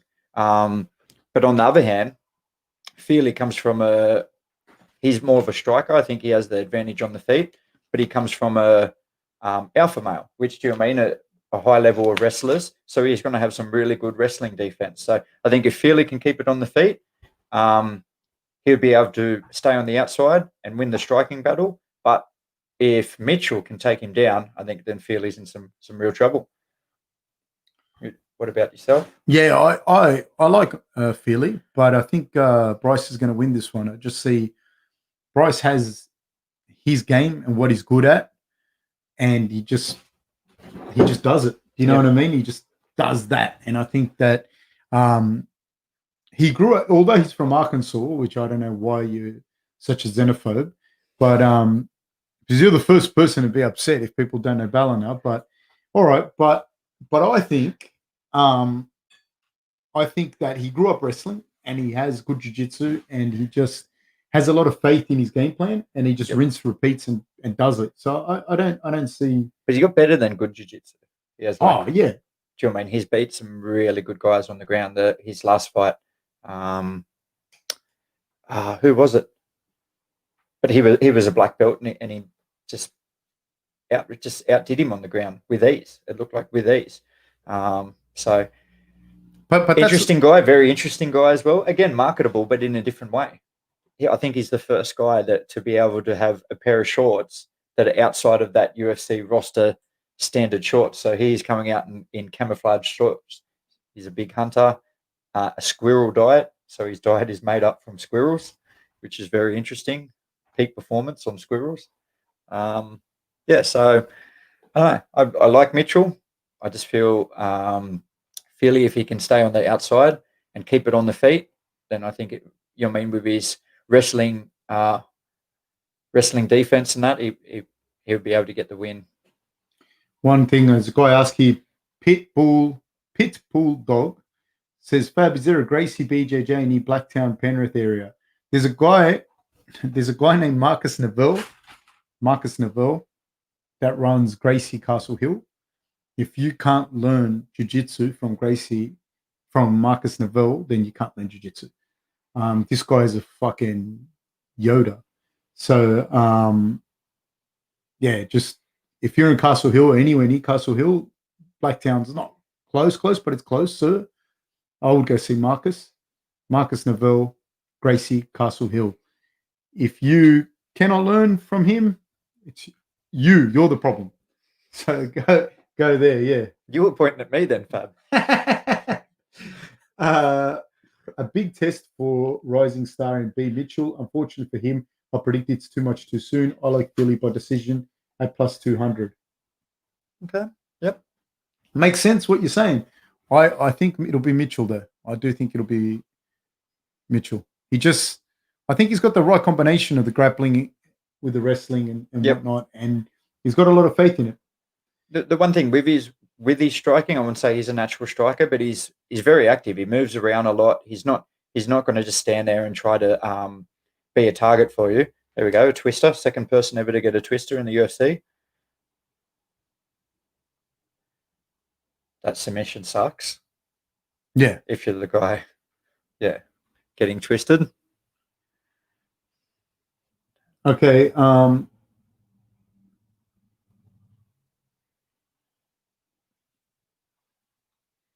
And yeah, touchy Fili, which is a very, very creepy fight name. It is, eh? Yeah, it is. But I guess he had to go with something, and that's what he wants to be known as, the creep. I think he's got good striking. He does have good striking. Very good. But this kid, I do think that it's an important thing when somebody has like the ability to back their skill. Because one thing is, it's one thing. We had Juan Espino here on the first podcast I did in Spanish and English. We had Juan Espino here, and he said one of the biggest him that, because he's like 40 years old, he's had I don't know, thousands of grappling matches, and he said one of the biggest things is not just knowing what you can do and being able to do it, but it's having the confidence to be able to do it. Yeah, it's having the confidence to be able to use it. And this kid, Bryce, seems to have the confidence in what he does to go, I can do this well. I'm going to do it. Yeah. And he does it well. Yeah. Extremely well. So it will be interesting. And this guy backs himself though, and he fights hard. Fili, Yes. I'm talking about right now. He's come out very fired up. He sprinted out to the staging area. And he can hit hard, man. He hits hard at that weight. I like him, but I think How do you feel about the slap for the fight, Fab? That would knock me out, that slap. Then I was going to say something else, and then I saw him slap him, and it took my attention off him. How do you feel about the slap? I don't like it, man. I had a boxer one time, Salty, and he used to say, like, Eli, slap me. No, mate. It's like, yeah, it gets me going. No, Salty, you'll be right. Yeah, no, I wouldn't. And you don't know with people what their nocturnal habits are. What if you slap the dude tries to kiss you or something, because different things get different people going in different ways. So I wouldn't do the whole slapping thing. It's not me. I'm a conservative, you see. Yep. So no. But do you think is it a thing of someone's gym, or is it because you've seen some out there on Tommy YouTube? Rodonicus? Yeah, Tommy. Whack. He gave him around 20 slaps. He got them to slap each other, didn't they? Yeah. And then tell the story, because people don't know who Tommy Rodonicus is. So Tommy Rodonicus was a rugby league player, like just a rough guy who a legend. Yeah, absolute legend. Just one of them players who tough as nails. But they used to get there in the dressing sheds beforehand, and you just have the hands behind your back, and they would just slap each other around 20 times hard. These are big, huge men, strong physical men who play rugby league week in, week out. And then you would have to put your hands behind their back, and then just get 20 slaps to the face to fire you up. And this is at the top level. Like, picture the NFL guys doing this. You know what I mean? That shit crazy. Your high school teacher had a fight with Tommy Rodonicus. Yes, he did. Raz up home, he was famous for when he played country versus City up in Lismore. He got into a punch up with Tommy Rodonicus, which is like not unusual for Tommy Rodonicus to get into a punch up. Was not unusual at all. Another interesting story, when he coached, he was the famous guy for the cattle dog when he coached State of Origin, New South Wales. Yeah, called cattle dog. Yeah, so he had a call when he was coach. He would call cattle dog, and the New South Wales team would go down to a scrum, and they would just have to start throwing punches. And if you didn't, he said you're getting pulled off the field and you're not playing ever again. So New South Wales versus Queensland in State of Origin, for those people that are in Australia, it's the biggest watched event in Australian television. It's the equivalent of the Super Bowl. Now, Super Bowl is way bigger because I think, but it's the equivalent of our Super Bowl, right? So imagine the head coach of one of the teams in that Super Bowl has a call and the call is cattle dog. And if he called cattle dog, the whole team had to punch on. And if they didn't punch on, he'd pull you out. This is at the top level. That's like, man, that's why when like it doesn't surprise me. And he did call it. Yeah, it's not like he didn't. He yeah. called it, and the New South Wales guys had to punch on. It was all in brawl, and it went for around 5 minutes. And yeah, there's a big fighting history, like in Australia, New Zealand, like this region of the world. There's big fighting culture.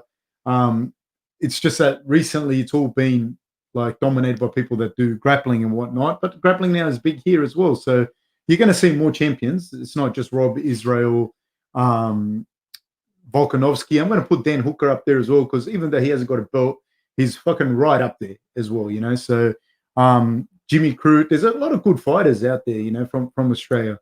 Yeah, but funny guy. So I'm pumped for this fight. I'm really, really pumped for this fight. I am. Fili looks very pumped as well. He looks emotional, but that's usually how he fights. So it'll be interesting to see how he comes out, how he starts the fight, whether he start to try to get that range, keep on that outside, bit of distancing. And I feel Mitchell will have to try a lot of movement to get to that inside and try to get that takedown. You're asking, fighters gassing out annoys me so much. Am I being ignorant or do these guys need to run more? I don't know because I don't know them. I don't know what they did. I don't know what they've done. I don't like to talk about stuff that's happening. But the cardio that's required, there's nothing. Like I went yesterday with Eli to watch some of his guys spar. And one thing I will tell you, man, you can be fit, but you put the gloves on and you throw hands for 3 minutes, 2 minutes, and it's nothing like what you think. And when you're in there fighting, the adrenaline, the lights, everything just sucks it out of you, you know. However fit you are, you're not fit enough, you know. I will say that without me even knowing them. Okay, so we're off. Andre's holding the center of the cage. Bryce is in southpaw. They're fighting there to get... But Bryce got good knowledge of his stand-up too. That's both... what I said. He's very active and he moves around a lot. So he's not just going to stand there. And they're both fighting to get that outside foot outside of the other one. Nice little hook kick there by Bryce. And now he's in on the single leg. Tried to reverse it, did Fili. He's still on the single leg is Bryce. Now he gets the sweep and he's got Fili on his back and Fili has stopped. This is the one thing that you can't do, man, is stop. As soon as you get taken down, you have to pop back up. And I'm sure Fili knows this. Continue to try to pop back up. You can't. Now he's got the leg wrap. He's got his legs wrapped. So Mitchell has wrapped his legs up. Fili's on his back. He's flattened him out. But Fili's doing a good job here because Mitchell's trying. He can't just crawl his way up into mount. So they're kind of at a stalemate, but with Mitchell having the advantage. He's got the legs wrapped up, though. He's got the legs wrapped up, and he's definitely in the better position. Now Fili's now trying to move. Yep, his hip escaped, and he's up, but down he goes again. Mitchell's got him down again, and again with a leg wrap. This could be the story of the fight. It could well be. Now he's passed. See, this time it's not the same thing. This time he's passed into mount. He's hip escaping is Fili. He's trying to hip escape. He's wiggling out. He's done well. He's doing a great job. But he's went flat on his back. He's back flat on his back, and it's going to get worse. Yeah. The more that you have to do it, the harder it's going to be. He's got really good shoulder pressure. Does Mitchell here? This is in half guard. Excellent shoulder pressure. Oh no! Yes, very good by Fili. But in needs Mitchell again. This has got to take a toll, though. Yep. This has got to take a toll on Mitchell. But again, another foot sweep. Great foot sweep there. And he's in full guard now. And he's going to work. I'm imagining he's going to work to stack him and put him perpendicular. Put his head, like his neck and the shoulders perpendicular to the cage. So that he's done it now. And this takes away the hip movement. And then he's able to stack the right leg of Fili. So it really, really stops the movement. But Fili's done well to come back out. And now he's holding him in full guard. His head's no longer perpendicular. And how much does this weigh on Fili that he nearly escaped now maybe 3 times and just he's back in the same terrible position? I think there's a thing like, and I remember working on this with some of the guys, whenever you get up out of there, whenever you've broken that scramble, what we always worked on was throwing a front snap kick into the body. Yep. Because that's the time when the grappler, the offensive grappler, was trying to get some rest. So Fili has now kind of got him back up, and now he's got his arm trapped. Now he's in a world of trouble. He's got his arm trapped. Now he's out. Fili's expending a lot of energy to get out. So what I was saying was when you get up, that's the time when the offensive grappler is going to try and regather himself. Yep. You hit him, you don't let him regather. It doesn't matter. And it doesn't matter whether or not you hit him. You're also creating a distance to get out. Whereas Fili would get up and he'd do a fantastic job, but there was nothing in there to stop Mitchell from reshooting. Yeah. Yep. So now I believe, has he got him in full mount? Full mount with 1:30 to go. Yeah. See, those allow Mitchell to rest. Yeah. And don't allow Fili to rest. And this will start to wear on Fili. That's a worry there. Fili just retained into half guard, and then he did it with ease back into full guard. Yeah. He's passing that guard with ease. Yeah. At will. So again, he escaped there to a sort of a butterfly hooks, and Fili's just sort of backed out. And he's back in full mount. Full mount. And this is hard actually for Fili because each time you're spending more and more energy trying to get your guard back. Energy to be able to push them, hip out, retain a guard, and then he just, what's he done here? He's turned over. And he's up. Get away, Fili. Just walk away, mate. Walk away. Be confident on top. But, good job. Very good job. And he's up. I don't know now, though, because whatever striking advantage Fili has, he threw a big knee up the middle. But he caught him. Yeah. Mitchell's caught him with a right hand and then taken that single leg. Yeah. And you're back on top. Fili's arms would be very lactic at the moment as well. And back into mount, and he's pushed him away again, sort of retained a half guard. Mitchell on his feet, throwing strikes. Last 10 I'll just say this, Thick Jesus, really quickly. Call Cattle Dog before Rob's next fight. Rob knows Cattle Dog. Anyone that grew up in Sydney, in Queensland, knows the Cattle Dog call.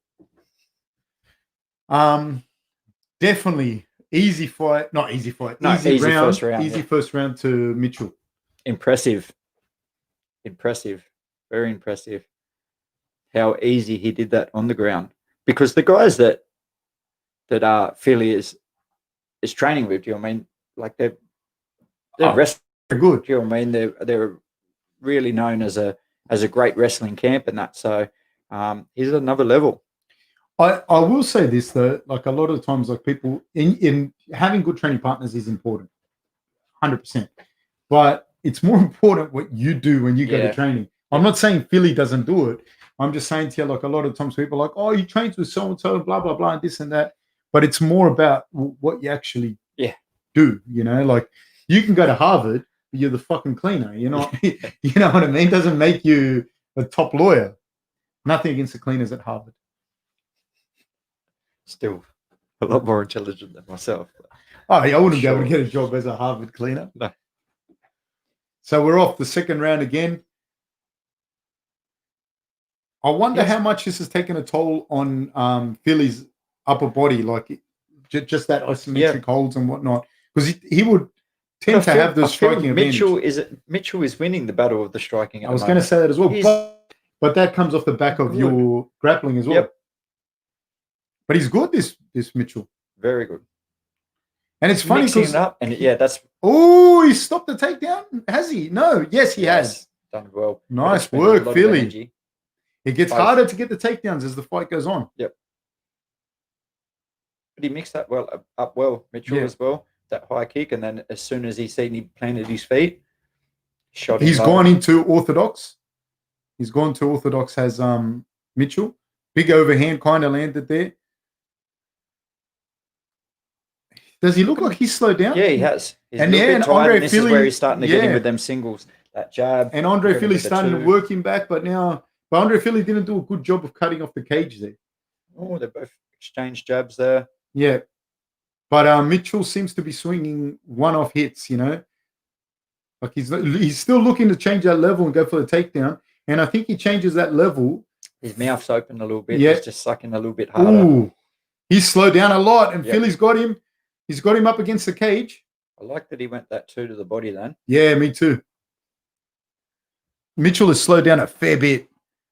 Yes. A lot. And he's backing up. But see how Fili follows him around? Fili could do a lot better if he cut off that cage. And he's landing it. Nice. Nice entry to a knee tap there by Mitchell. I don't know if he's got the strength and the cardio to take him down again because he looked like he was slowing down a lot. He's nice and deep here on this double leg attempt against the cage. He's going to be trying to get his hips under him. Let's see if he can do it. He's fighting. He's not going to. He's not going to get it. Well done by Fili. Fili looks like he's breathing hard as well. There's 2:48 left in the second round. Sorry, Eli? A lot of energy expended by both fighters there. Absolutely. Defending the takedown. Left, right from the southpaw by Fili. And Mitchell is throwing out his own jab. I don't like that Fili's not cutting off that cage. Yeah. I don't like it. Nice high kick there thrown by Mitchell, but not a lot on it. That left jab by Fili has not rocked him, but knocked Mitchell back a little bit. Mitchell does not look the same fighter that he was in the first round. He's shot another double leg. Fili's defended it. That's a lot of energy there. There's a lot of energy expended here. He's on his knees here. Fili's just holding it, but Fili's just holding on now here. He's got a single leg, does Mitchell. So and he's got his hips under here. Yep. Yeah. He used very good work there. Used his right leg to get in. Got his hips in close. He's going to hold this out because I don't think that Fili has the energy himself to keep going with the escapes. See these nice underhooks that he's got? That stops Fili from being able to push his hips away when he hip escapes. So I think that Mitchell's going to be able to ride the rest of this round out. Having said that, though, I don't know if that wins him the round. What do you think? That wins Mitchell the round. Do you think this wins Mitchell the round? I think he can hold it. Yes, I think this wins Mitchell the round for sure. So he's got the shoulder pressure and he's in half guard. I think he's going to stay here. I don't think he's going to do a lot to try and move. I don't think so either. He might try to recover it, but he's getting to that mount very easy. But from the mount, we've seen that Fili has been able to every time, hip escape back out, but then Mitchell just gets back to either a half guard, side control. Oh, look, he's going for a Von Flue choke on Fili. Yep. He's going for a Von Flue choke. But does he have that space with the cage? No. He can get this Von Flue choke because, Fili got his arm out. Yep. Yeah, he's just on top, consistent pressure. Fili would be really wearing out here, being on bottom. Yeah. And knowing he's losing the fight. Yeah. Yep. And not only knowing he's losing the fight, so many times he's retained guard, done something well, but then just again you go, and I've ended back up here again. So he's in side control. That energy. Yeah, absolutely. So he's in side control. He's got, Fili has got both his feet up against the cage. He'll be looking for an opportunity to explode, but I think, there we go. He got the opportunity. Done well. Yeah, it was 22 seconds. Big right hand by Mitchell. Another hook kick by Mitchell. Ooh, right hand thrown. Big right kick by Fili. And Mitchell's mouth guard went flying then. Oh, he stuffed the takedown. Ooh, big ground and pound by Fili landed. It's 4 seconds to go. Up kicks by Mitchell. This third round is going to be interesting. Yeah, it will be very interesting. What do you see?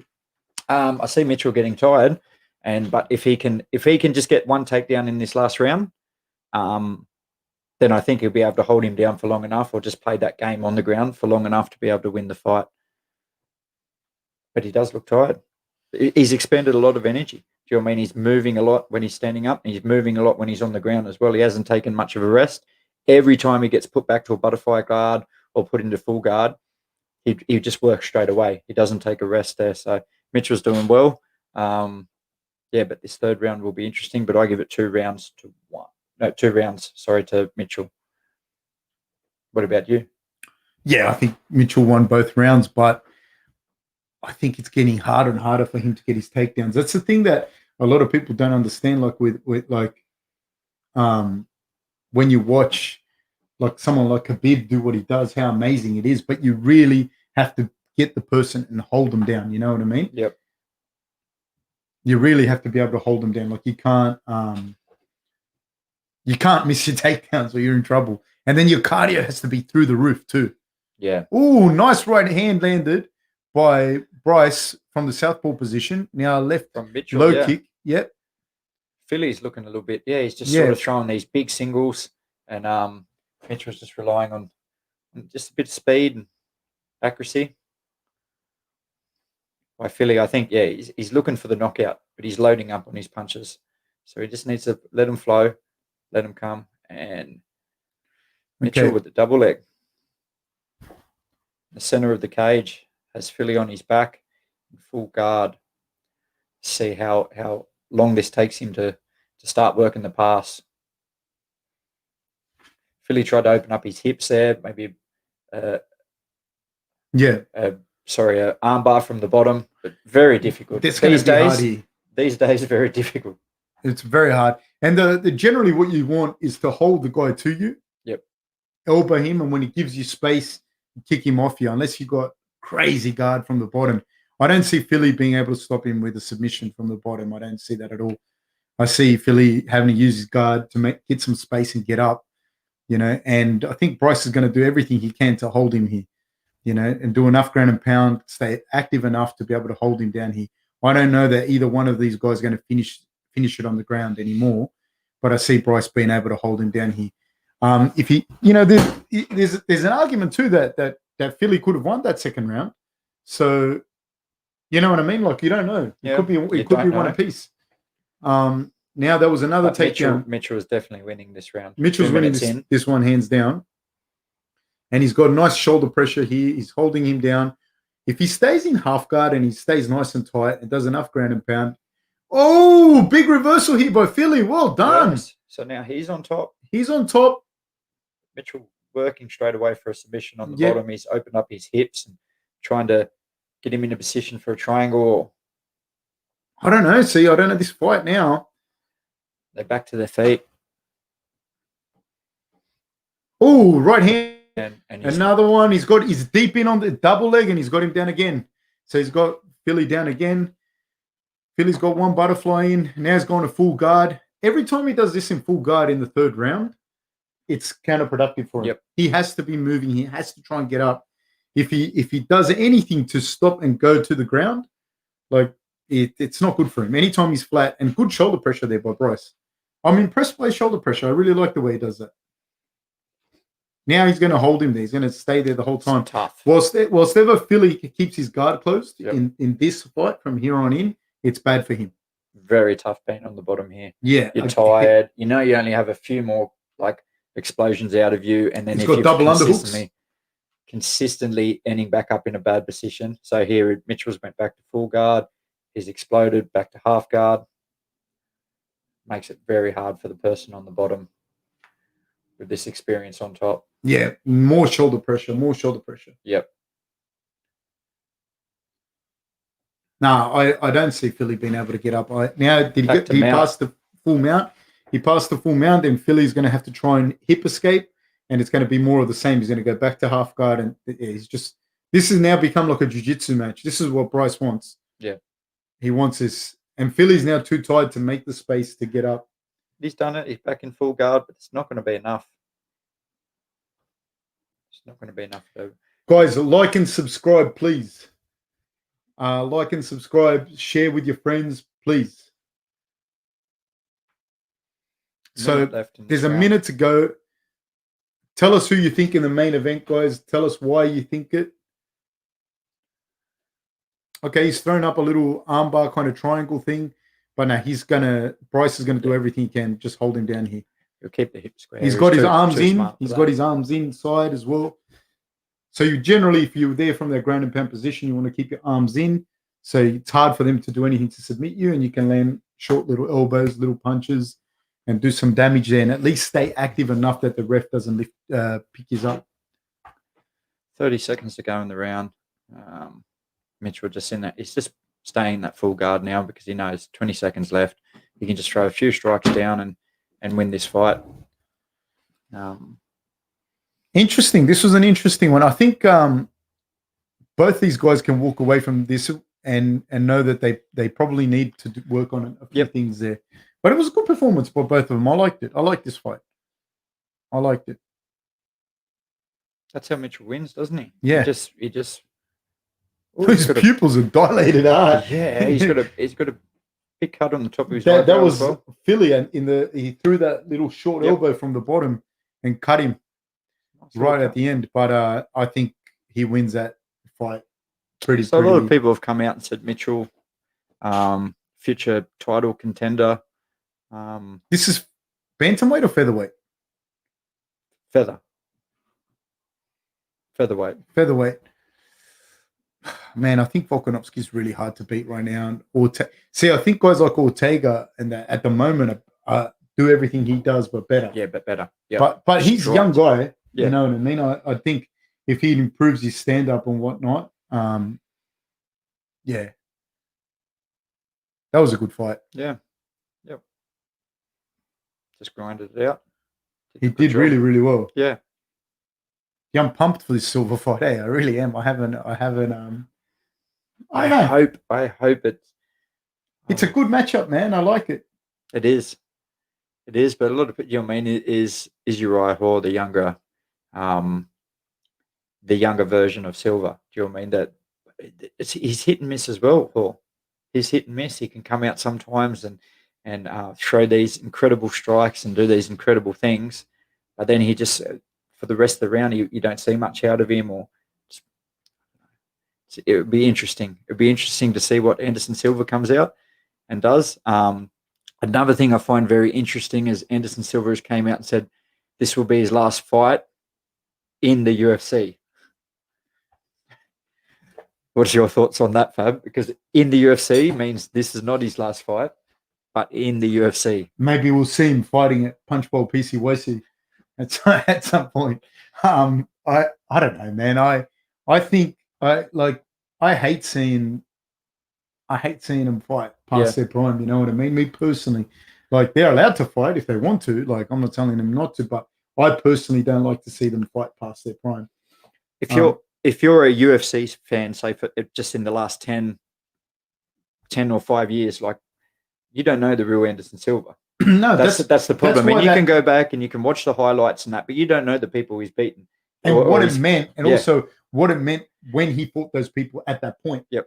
You get what I mean? Like, I think like when Rob fought Romero the first time, who Romero was at that point, is what's important. You know what I mean? Yeah, exactly. Like it's what was like Rob fought Jacare and Romero back to back, and who those two guys were at that time. Was what was special. You know what I mean? Like, so now when we're talking about who's the GOAT, and you talk about Khabib or Jones, which I think are right up there. I think, like you said, Demetrius Johnson, Demetrius Johnson. No one could beat him. And the things he did. Yeah. Do you know what I mean? The things he did as well. There's a huge argument for a lot of people.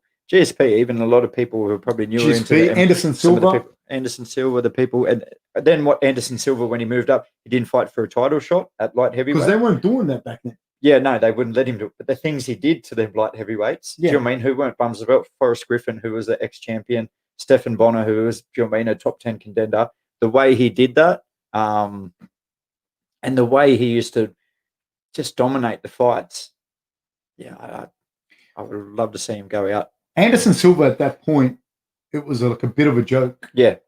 It's a bit of a joke. And that's why you honestly, you got to think about this as well. Like, then you see a guy like Weidman in his era, in his time. Yep. When Weidman was like, when he beat Silva and he went on the run before he beat Silva and went on and won the next few fights.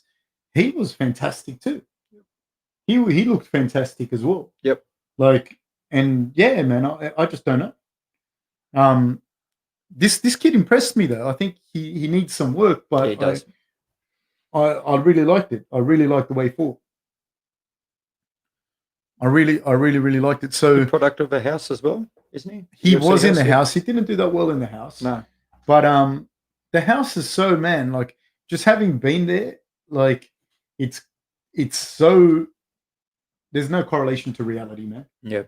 There's zero. Like it's not, you're not with your coaches. You're not with anyone. It's not even close. Yep. There we go. Close up of his shorts, the camouflage shorts. Man, look. Yeah, I don't know. The other thing I see with Anderson is that he's much better on the ground than Hall as well. He's much better on the ground. He is. Jiu-Jitsu is real. But will he be able to take Hall down? And will he try to take Hall down? I don't think so. Maybe not. But I'm saying, like, he does have that. Yep. Like, wherever that fight goes, I do think that Hall's a monster, but I just don't. My worry, again, as I said, when Anderson comes out and says he's just doing it for the fans, he doesn't care about a win and a loss. then is he just going to try to put on a show for the fans? That, do you know what I mean? That, I don't know. I don't want to say that. I want to see Anderson want that win. Do you know what I mean? I want to see him do anything for that win. If Anderson took him down and laid on him for 5 rounds, I'd be happy because he grinded out that win. But I just wouldn't want to see him stand up with a young Uriah Hall who could be on or could be off. You don't know which Uriah Hall is going to turn up. But if he's on, he's standing up with him and being a bit brash and moving around and that and gets knocked out, I don't want to see that. I think that Hall is not that young though. No, I think he's had his best days are behind him. Yeah, I don't think he lived up to the expectation from the house. Oh. Yeah, we were just talking about that. Sorry, earlier we were talking about the UFC house and that the one guy said he's never been knocked out, and then he gets the light heavyweight guy to hit him in the jaw, and he goes to sleep, like proper sleep, and then he jumps up afterwards and goes, "No, I got knocked down, never out." Robert Murphy says Silva still has more consistent defense. No, honestly, Robert Murphy, I agree with you. I think that Silva is kind of tidier than Hall. Can Hall knock Silva out? Yeah, fucking oath. He kicks like a horse. He punches hard. He's super strong. But I just think that Silva's a little bit better across the board. Yep. Even at his age, I don't know. He fought Israel not long ago. Yep. You know what I mean? He fought Israel not long ago. I just see him being able to do a few more things there. Remember when Hall was supposed to be the next Silva? Yeah, that was the big talk about him, wasn't it? When he came through the house and that, if this is the next Anderson Silva, he has that advanced striking. He's so far in front of everyone else with his striking, but he just didn't live up to it. I don't know if it was the pressure or what it was, but it just wasn't consistent. Just hasn't been consistent enough. The problem is, dude, I'll tell you this as well. Like it's. I don't know. I don't think it was necessarily the pressure or whatever. I also think that the guys that he had to fight, because before the house, he was knocked out by Chris Weidman. Yep. You know what I mean?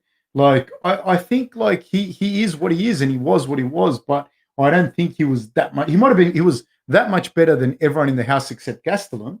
Yep. But he wasn't better than the guys that were already in the UFC necessarily. Yep. Oh, I mean, not that he's not better. Like he is very good, but I don't think he's like miles ahead of everyone else in the UFC, so to speak. If that makes sense. Yeah, I understand. But again, was he hyped up more because of some of his spectacular knockouts? 100%, and not on the back of his other fucking performance. knocks people out from the bottom. So that's it. There, do you know what I mean? Yeah. Maybe we have given him too much respect and too much expectations on him. But it'd be interesting to see anyway. This fight, it'd be interesting to see what Anderson does afterwards as well, because I feel that Bellator are going to snap him up and he'll fight Chael Sonnen again.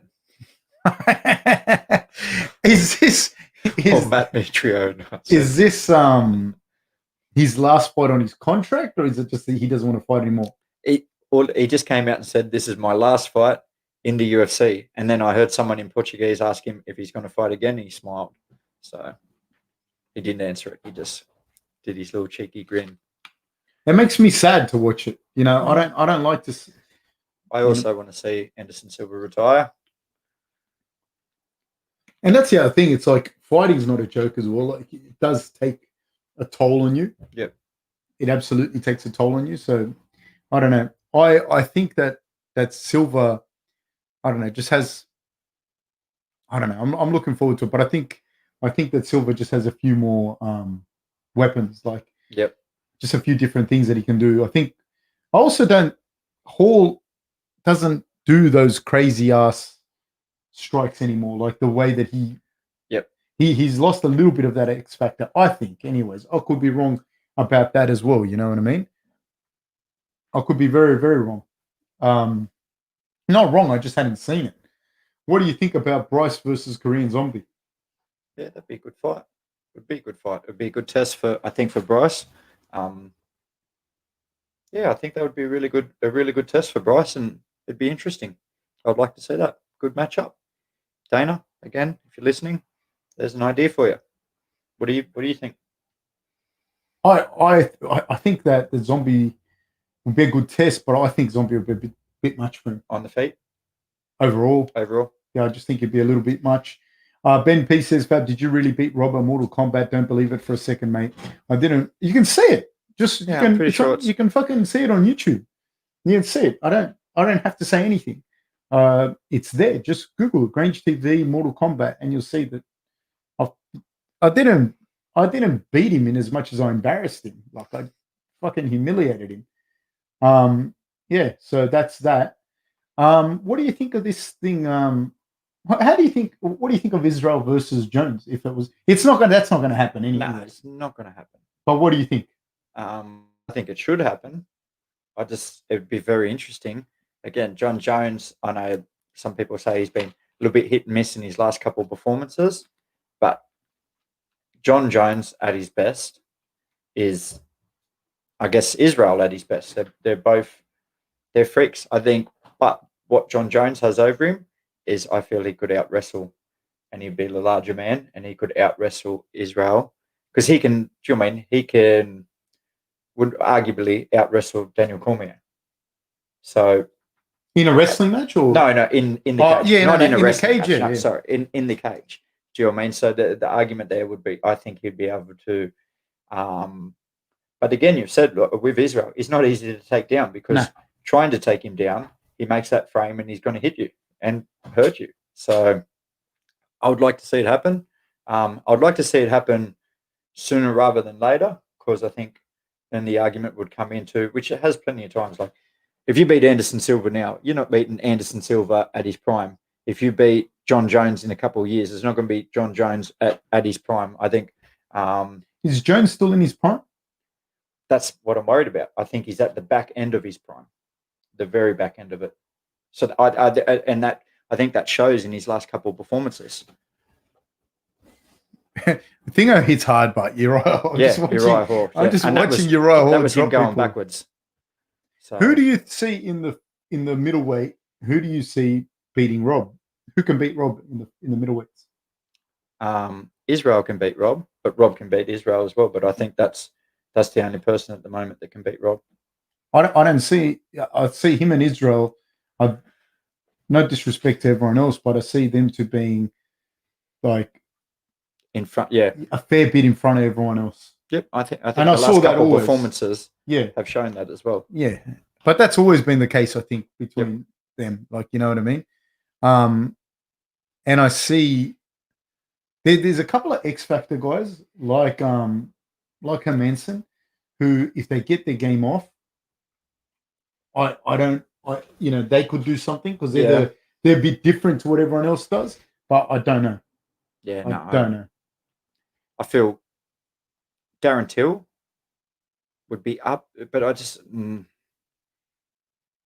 I take that back. This person, Thick Jesus, wrote, I want to see Silva stop fighting like I want to see Fab stop surfing. Well, hey. You been out there getting a few? I was out there this morning. Yeah? Yeah. There you go. I was out can't stop him. You can't. Just like you can't stop Anderson. I'll be there till never stop. I'll keep going. Almost drowned a couple of times, but I was still out there. Yeah. I was out there this morning. I was out there yesterday, and the other day I was out there. One of my friends that can't swim properly, and he almost drowned, got caught in a rip. You know, Adnan? Did he? Yeah, got caught in a rip. My wife was watching, like she was like here, and she was watching like whales breaching over there. Yep.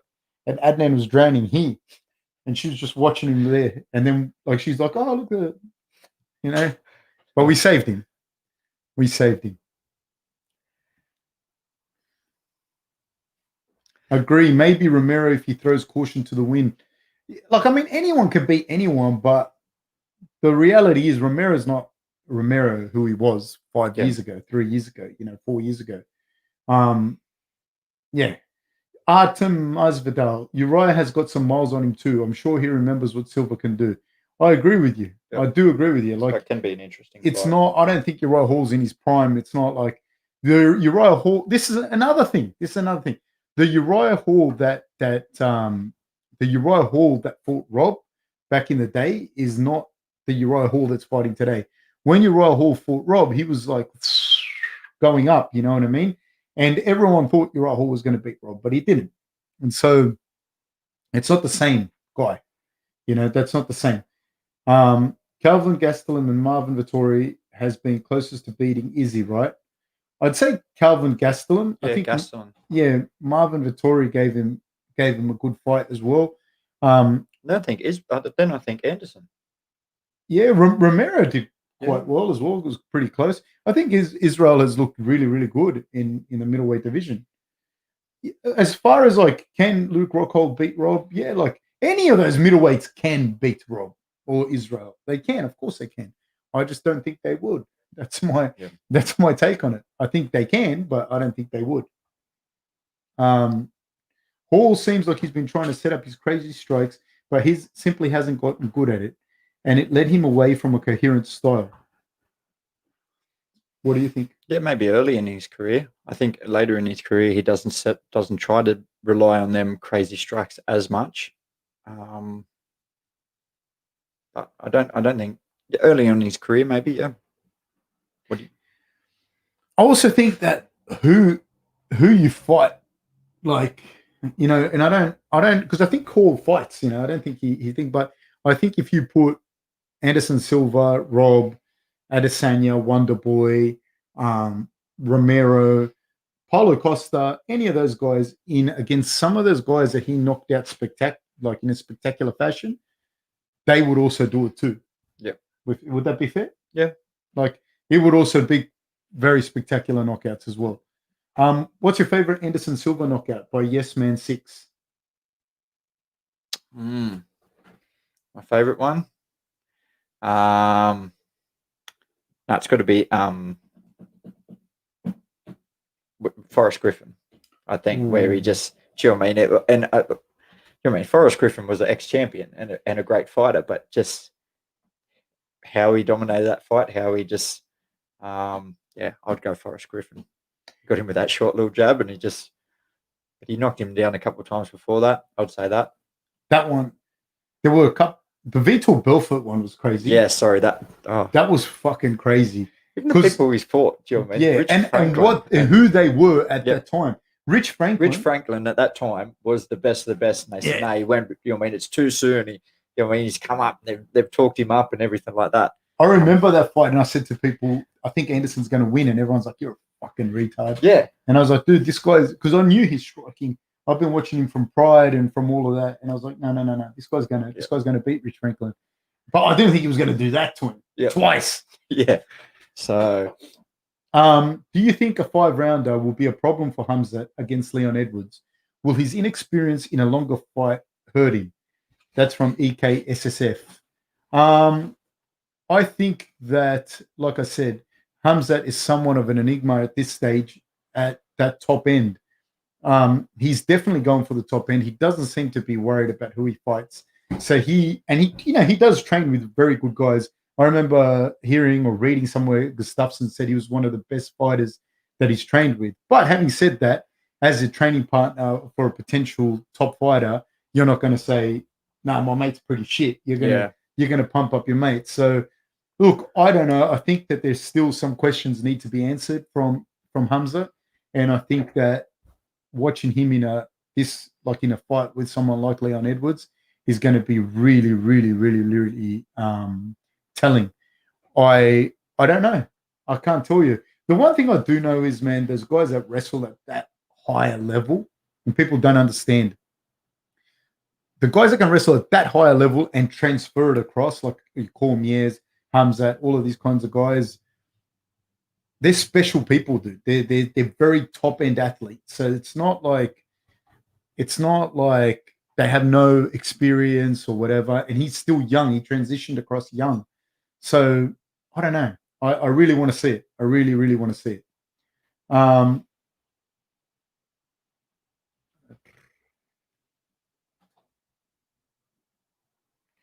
Crazy to think that Silva was 34 years old when he beat Forrest Griffin. Forrest was 30.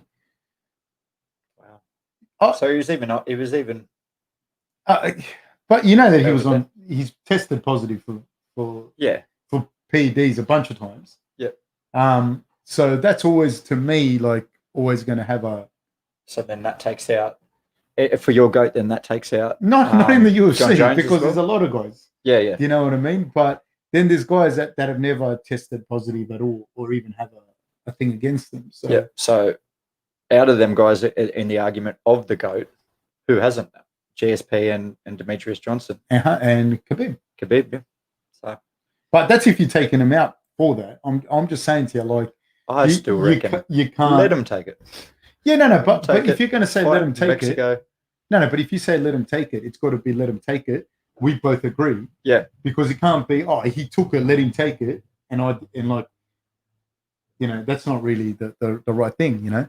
No, I think there should be another whole organization. Oh, you know what I mean? Yeah. Like UFC B, and it's just all the guys like you can do whatever you want in UFC B. We fight in Mexico, and yeah. Okay, EKSSF says we've seen Khabib wrestle a bear. What is the largest animal you think you could take in a fight? Eli? Like a cat, maybe. I don't think I've seen house cats that get quite angry. I think I could comfortably take down a bull elephant.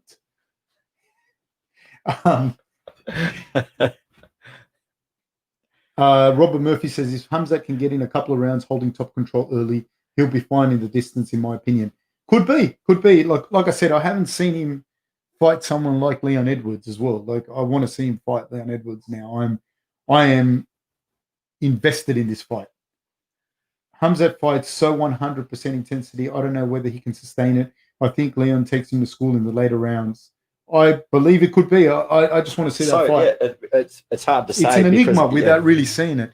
Look, what you do against lower level competition is not really like indicative of what you're going to do at the top end. You know what I mean? And that's kind of like what people have said, like this thing with Uriah Hall. Like, you know, like he never lived up to it. But like I said, if you put Adesanya, Wonderboy, Rob, against them same guys Darren with them Till, spectacular knockouts, they would be spectacular knockouts as well.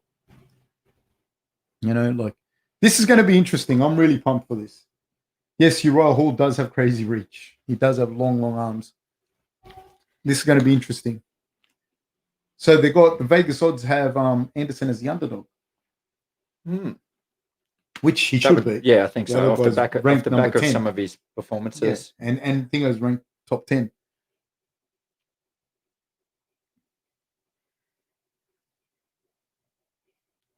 I don't know, a young Anderson Silva, but there was still, I think, no Scary, one like him. Scary. No one like him.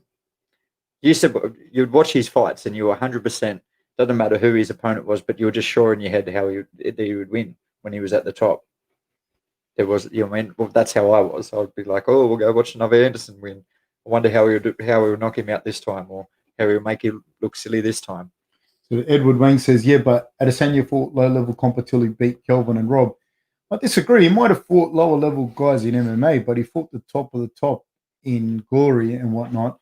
And even then, he still had spectacular fucking wins. You know what I mean? Yeah.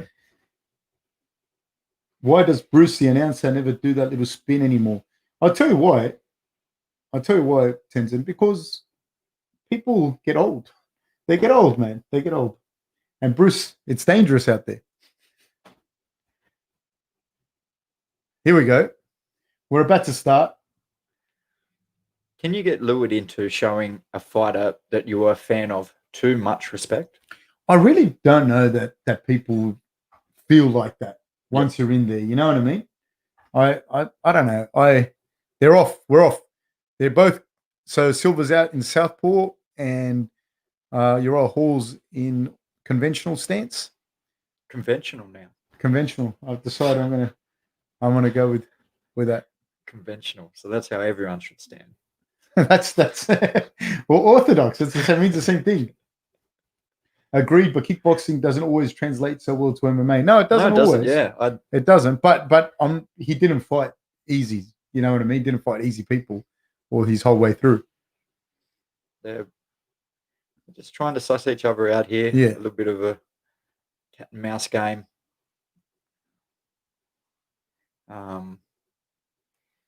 Anderson is a counter striker. Yeah, I mean, he can counter strike very well. Uriah Hall also, but It's just who's going to make that first You know submission. the thing I see different here with Uriah Hall is that he's standing kind of more flat. He's gone southpaw now. We're a minute in and there hasn't been a strike thrown. Yeah, Not more one than a strike. minute. Yeah, no strikes.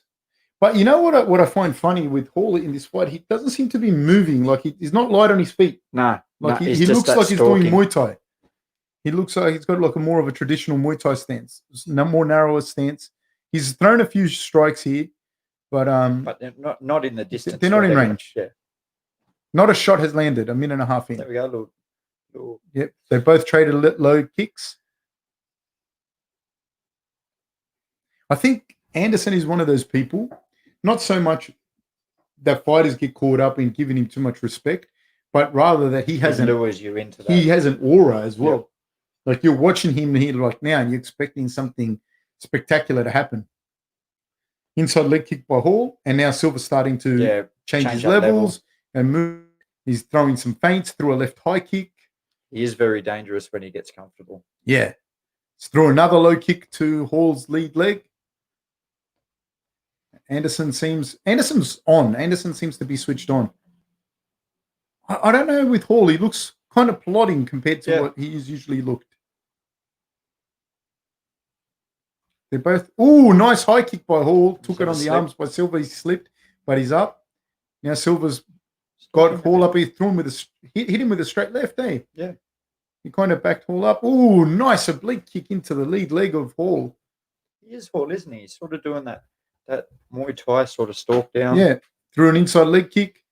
Oh, nice combination by Silva with an outside check hook and a straight left down the pipe.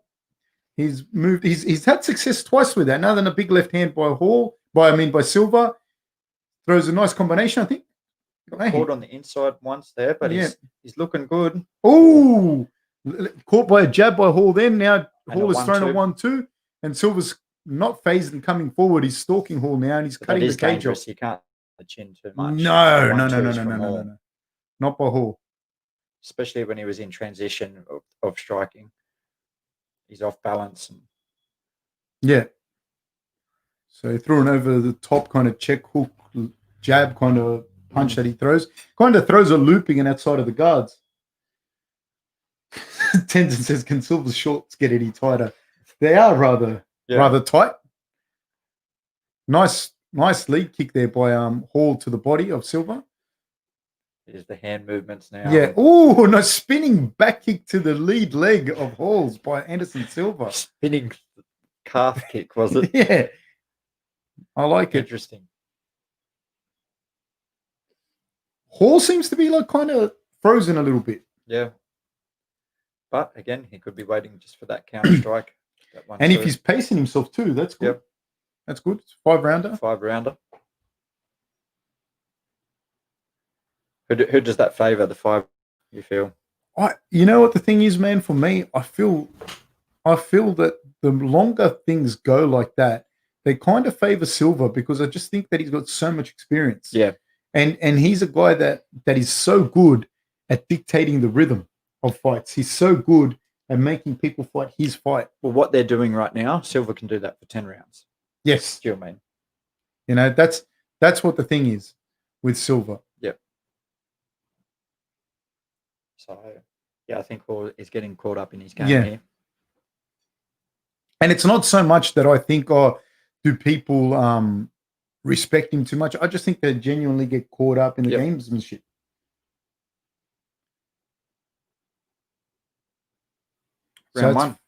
Round one. I can't call that round. I don't know. No. Maybe Silva? I don't know. Yeah, I think Silva edged out. So 10-9.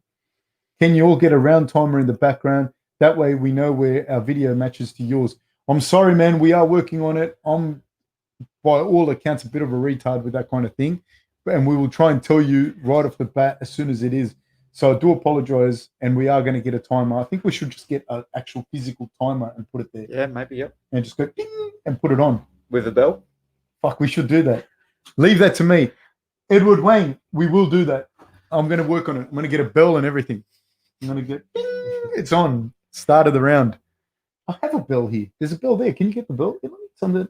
Just come with me? No. Go lift this. Lift the blind.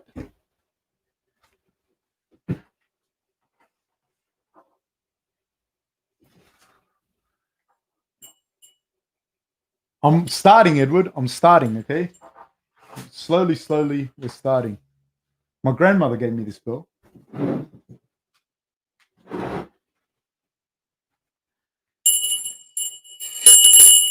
We're off. Round 1, 454 of the second. 454 of the second. They both seem a little more active. Yeah, straight away a little bit more active. Fours went forward with them. A couple of singles, double jab. Henderson still with that really good movement. Level changes, hands going everywhere, them hips moving. Always keeping you guessing, I guess. Again, yeah, Hall doesn't seem his usual self like this. But then he's been like this for the last. When he fought Costa, he was kind of like this as well. Yep. He was kind of like this.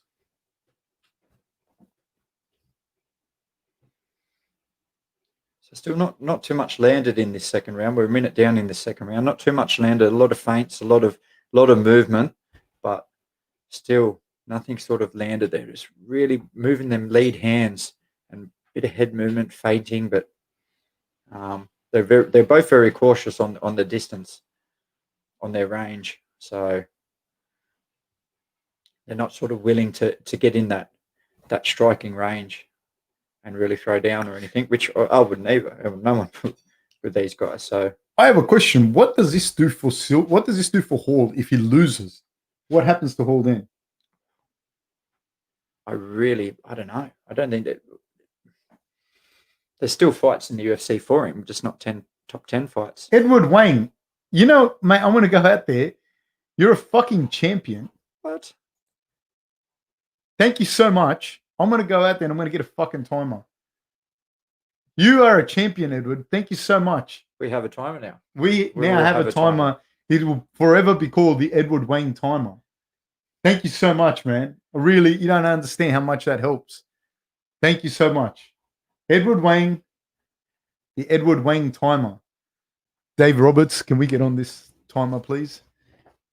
David Jr., we need to get on a timer. David Roberts. We need to work this out. What's happened here? So they've pulled it up. Oh, just cutting something off his glove, I think. Yeah. Thank you so much, Edward. You're the best. Yes, thank you. Best person in the world. Better than my parents. Wang time. There we go. Wang. It's on Wang someone's time. just put it up there. Wang time. All right. So we're 240 down. Both exchange a front kick there. Anderson is the big hands going everywhere. Swatting flies.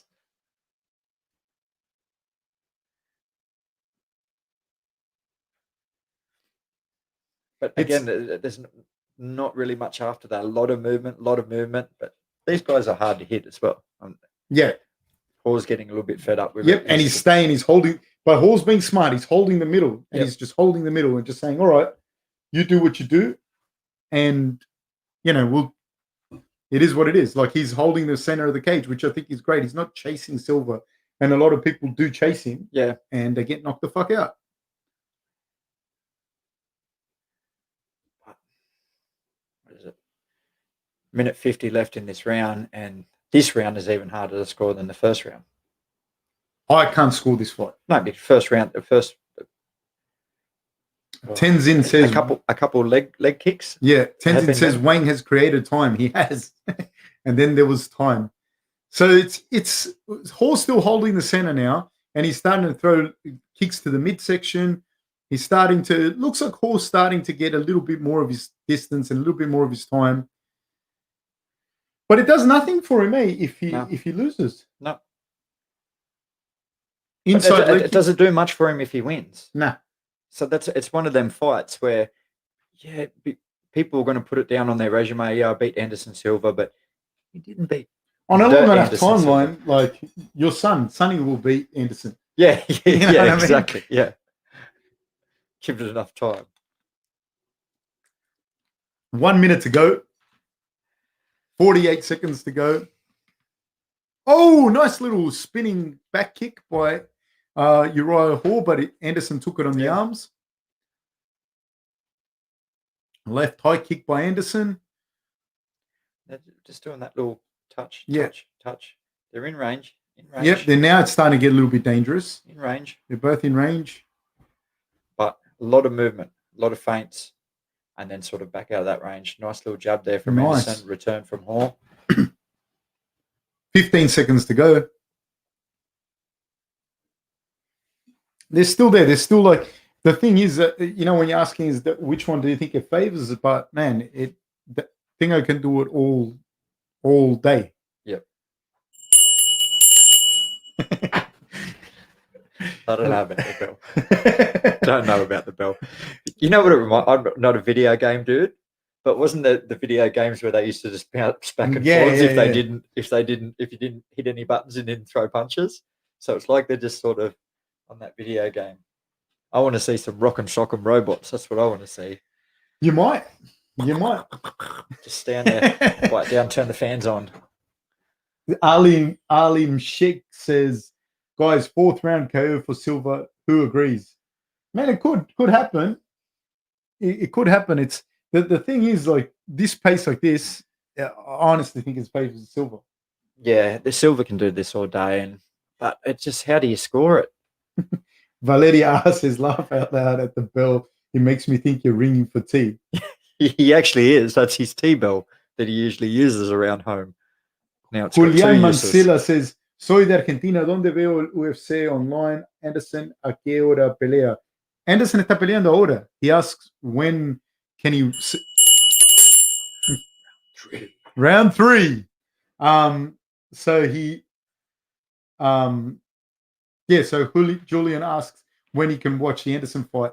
They're fighting now. Thanks, Fab. That woke me up from this snooze fest. Ian Ma says, now, Ian. Now. You. Tenzin said, Bisping said, second round goes to Wang. Anderson threw a back fist to the body. I haven't seen a back to the body since the mid-'80s in Liverpool Public School playground. Underrated. Yeah. Underrated strike. Mate, Eddie Wang, father to us all. Thank you, Edward. 45 seconds into this round, still quite similar. A couple of strikes thrown, but still nothing landed. A minute down now, 4 minutes to go. Anderson's just continues to circle and stays out of that range. He's waiting for Hall to strike, and so he can counter strike, but Hall's being very cautious. A lot of feints. The amount of feints is it's ridiculous. It's like a video game glitching. That's how I feel. Or something just glitching. And Silva and Hall, they're both kind of standing there looking at each other in the center of the cage. I mean, I know what like it is a technical thing like that they're doing. There's a lot of things happen. There's a lot of things happening, but I know that from a perspective from a crowd pleasing perspective, it's not the greatest thing. No. So Silva lands a low calf kick. Now a kick to the body, another calf kick. He's throwing a few jabs and he's slowly moving Hall back towards the cage. But Hall doesn't seem disturbed by that. Now Hall's walked his way back into the center of the cage. Anderson kind of backpedaled anyways. Anderson is backpedaling of his own volition and throws a jab to the body. And Anderson is in the southpaw stance and Hall is in the orthodox or conventional stance. Conventional, yeah. Some people just aren't conventional out there. They got to be difficult. Ian Ma says a lot of things not happening too, Fab. I know, Ian. I know, mate. I know. Thick Jesus. I love Wang. All right. Oh, thick Jesus. What do we do with you? I don't even see this metric that's got the head and body strikes. I don't even know that I can. Yeah, but who decides that? Yeah, I can't even call that one. Oh, so Hall threw a spinning back kick, but it kind of went to the body. Now Silva threw one, but it missed. Yep. And Herb Dean is looking like he's going to just start throwing. Axe kick missed by Anderson Silva. Herb Dean's doing as much striking as the other two. Silva's pouring out. He throws an overhand left. And they're in that range now. Yeah, Uriah Hall throws a jab back. Now they're in each other's range. They're definitely in each other's range. He's touching his shoulder. Yeah, Uriah Hall reached out and touched the shoulder. That's right. Silva stepped outside of his lead leg and tried to throw something. I think he went looking for an elbow there. Nice little jab by Anderson, landed on Hall. Hall fired one back and missed, but hit him with the lead right. Oh, nice another jab landed by Anderson in a. They traded body kicks then, front snap kicks to the body or teep kicks to the body. Now they're again in range. Silva's looking for the left high kick after the left straight. Oh, he got hit in the eye. Punched him in the eye. Yeah. Hall did that as well against Rob. He got punched in the eye and he went like he got poked. He called that out again. Yeah. Herb Dean. No. Silva's moving him back. Silva's got Hall now right on the cage. Range, but they're just playing. They're playing handsies, but nice lead uppercut by Silva. Now he's got Hall up against the cage and he's holding him up against the cage. Sorry. No, Anderson, a really nice stiff jab again. Yeah. To enter in there and the foot stomps, old school vintage foot stomps.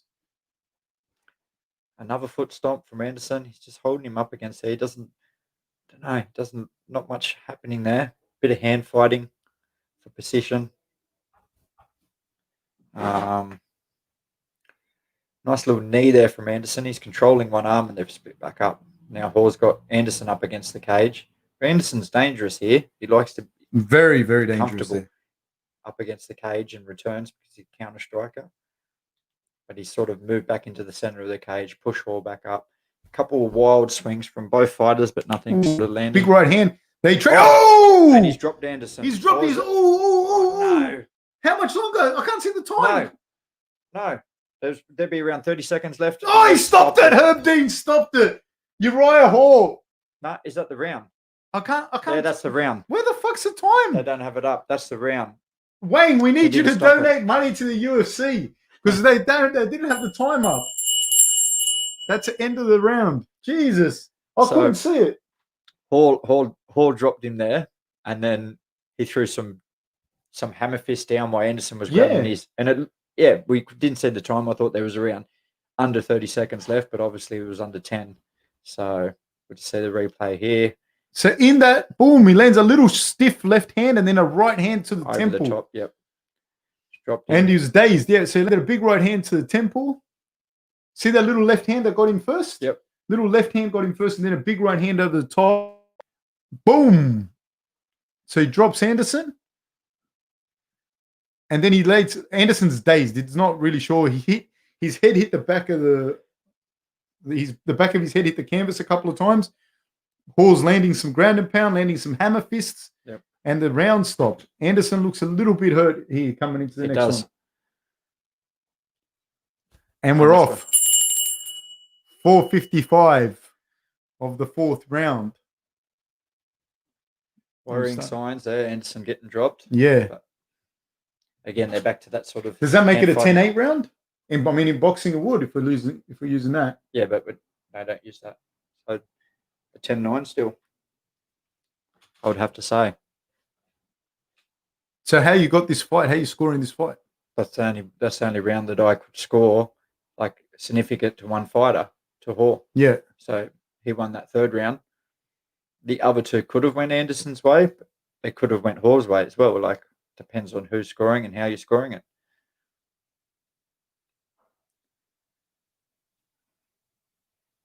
Again, they're just a minute down and they're just with that hand fighting, that lead hand fighting, the southpaw and the orthodox or conventional fighter.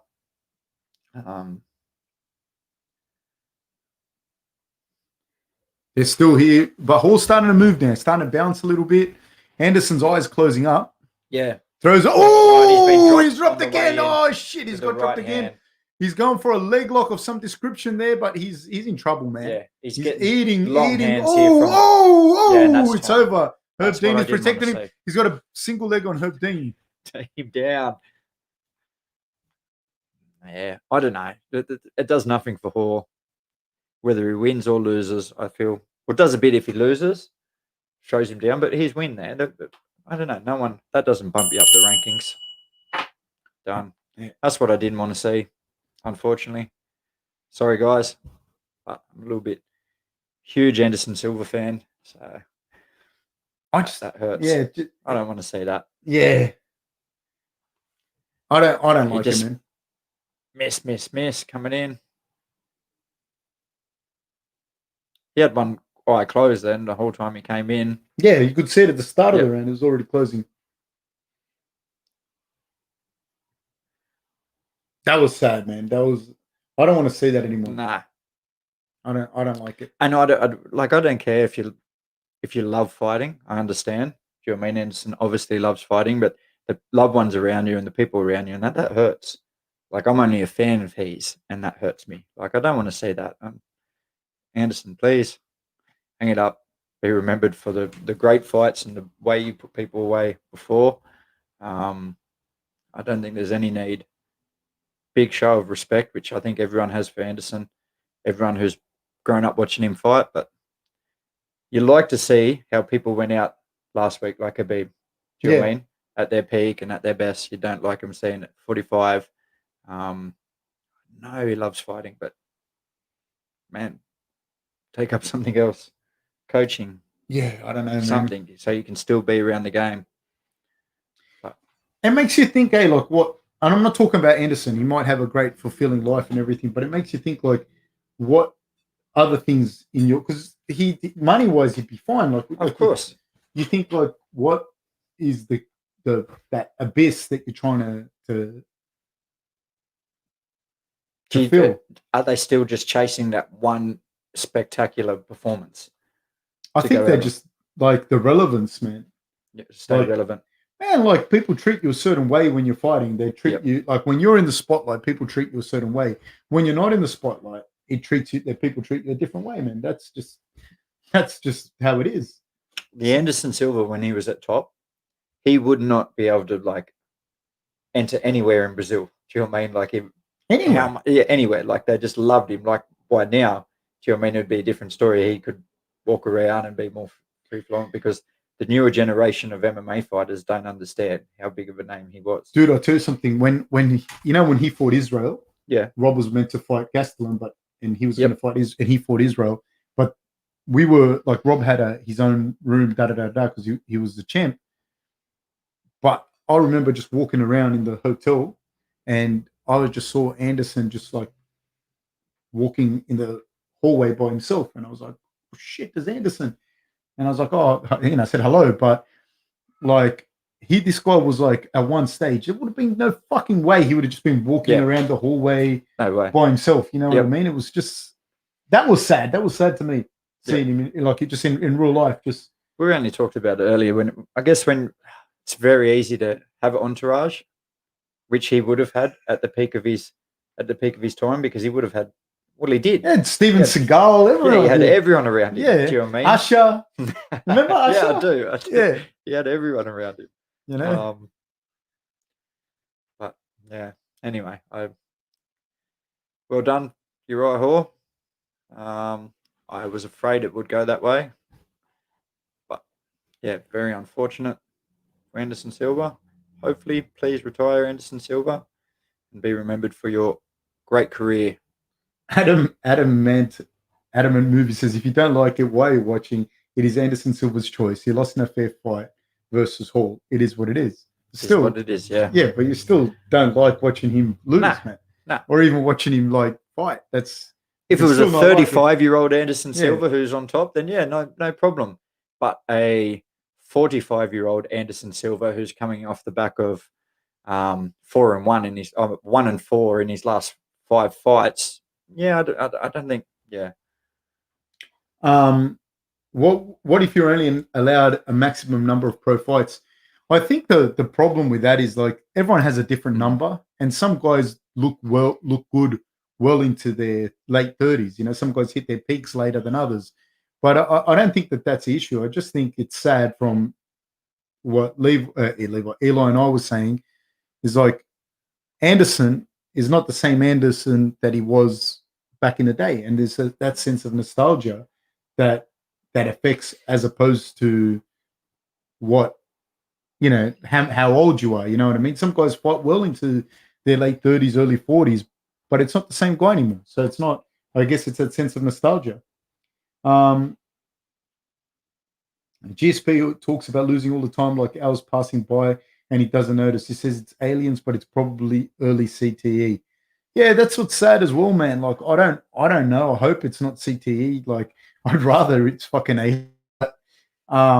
It's scary, man. People, it's not like a small thing. You know what I mean? Like, it's you fucking getting in there and you're getting hurt. I already miss Fab's T-bill. I'm going to ring it before the end of this podcast, my friend. Guys, please like and subscribe. Share this with people. Please. We need as many people watching as possible. And MVP goes to Mr. Edward Wayne today, and we will get a timer. We will get a timer. You're a champion. I'm going to work this out so that we have a timer. Does Megan, what do you think? Megan Anderson versus Amanda Nunes? I thought that'd be a really good match, standing up. Is that on? Is that on the cards? Yeah, it is. It is. It's 100% locked in. Yeah, no, I think that's a good match for Megan. She's a very good stand-up.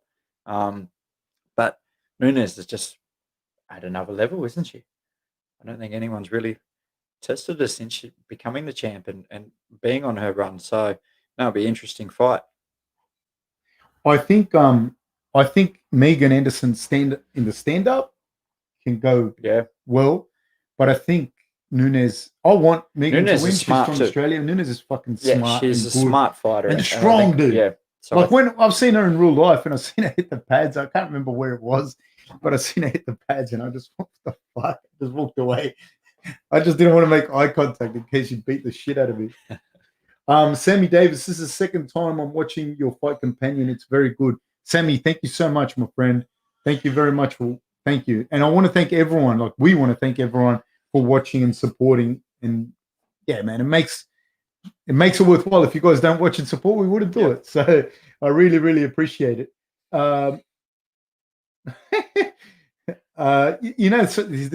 a joke. EKSSF says sometimes your chin and reflexes just goes like Rob's did after Fab lit him up in VR boxing. He really did take too much punishment in that virtual reality boxing match.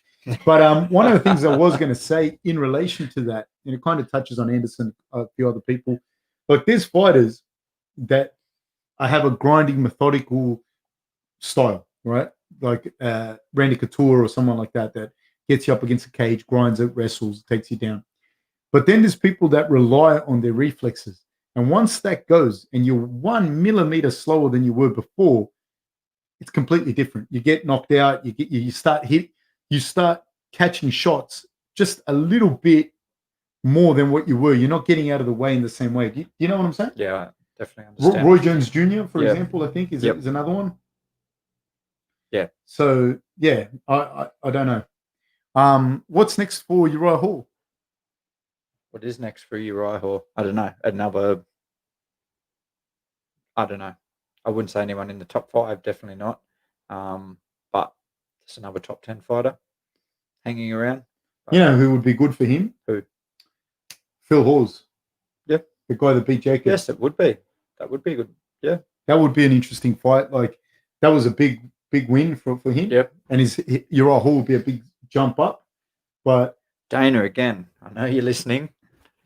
There's another match to make. So we've got Jacob versus Charlie. Yep. And now Uriah Hall versus Hawes. Yeah, because there's a few fights there. I mean, that's a big jump for Hawes. It is. But that's a big name. Yeah. She's from Birmingham, the home of Leon Edwards, Ozzy Osbourne, and probably someone else, Chili Miners. It's also the home of Hassan Ahmed, one of our biggest supporters from Birmingham. Thank you very much, Birmingham. I love Birmingham, by the way. I love that fight team over there that they have. They're great fighters. Guys, thank you so much for joining us. Thank you very much to everyone. Guys, thank you. You don't understand, any and all of the donations, anything you guys watching, sharing, liking, and subscribing helps so much with us being able to do the podcasts and the fight companions. Not easy. Eli lives pretty far away from me, probably an hour and a half. So he drives all the way out here to do it. So thank you so much, guys. And I hope to see you guys very, very soon for the next one. Sure. Thank you, guys. Stay tuned. There's some podcasts coming up that are really worth listening to. Thank you, guys. Cheers, Take care. Guys. Thank you. Bye-bye.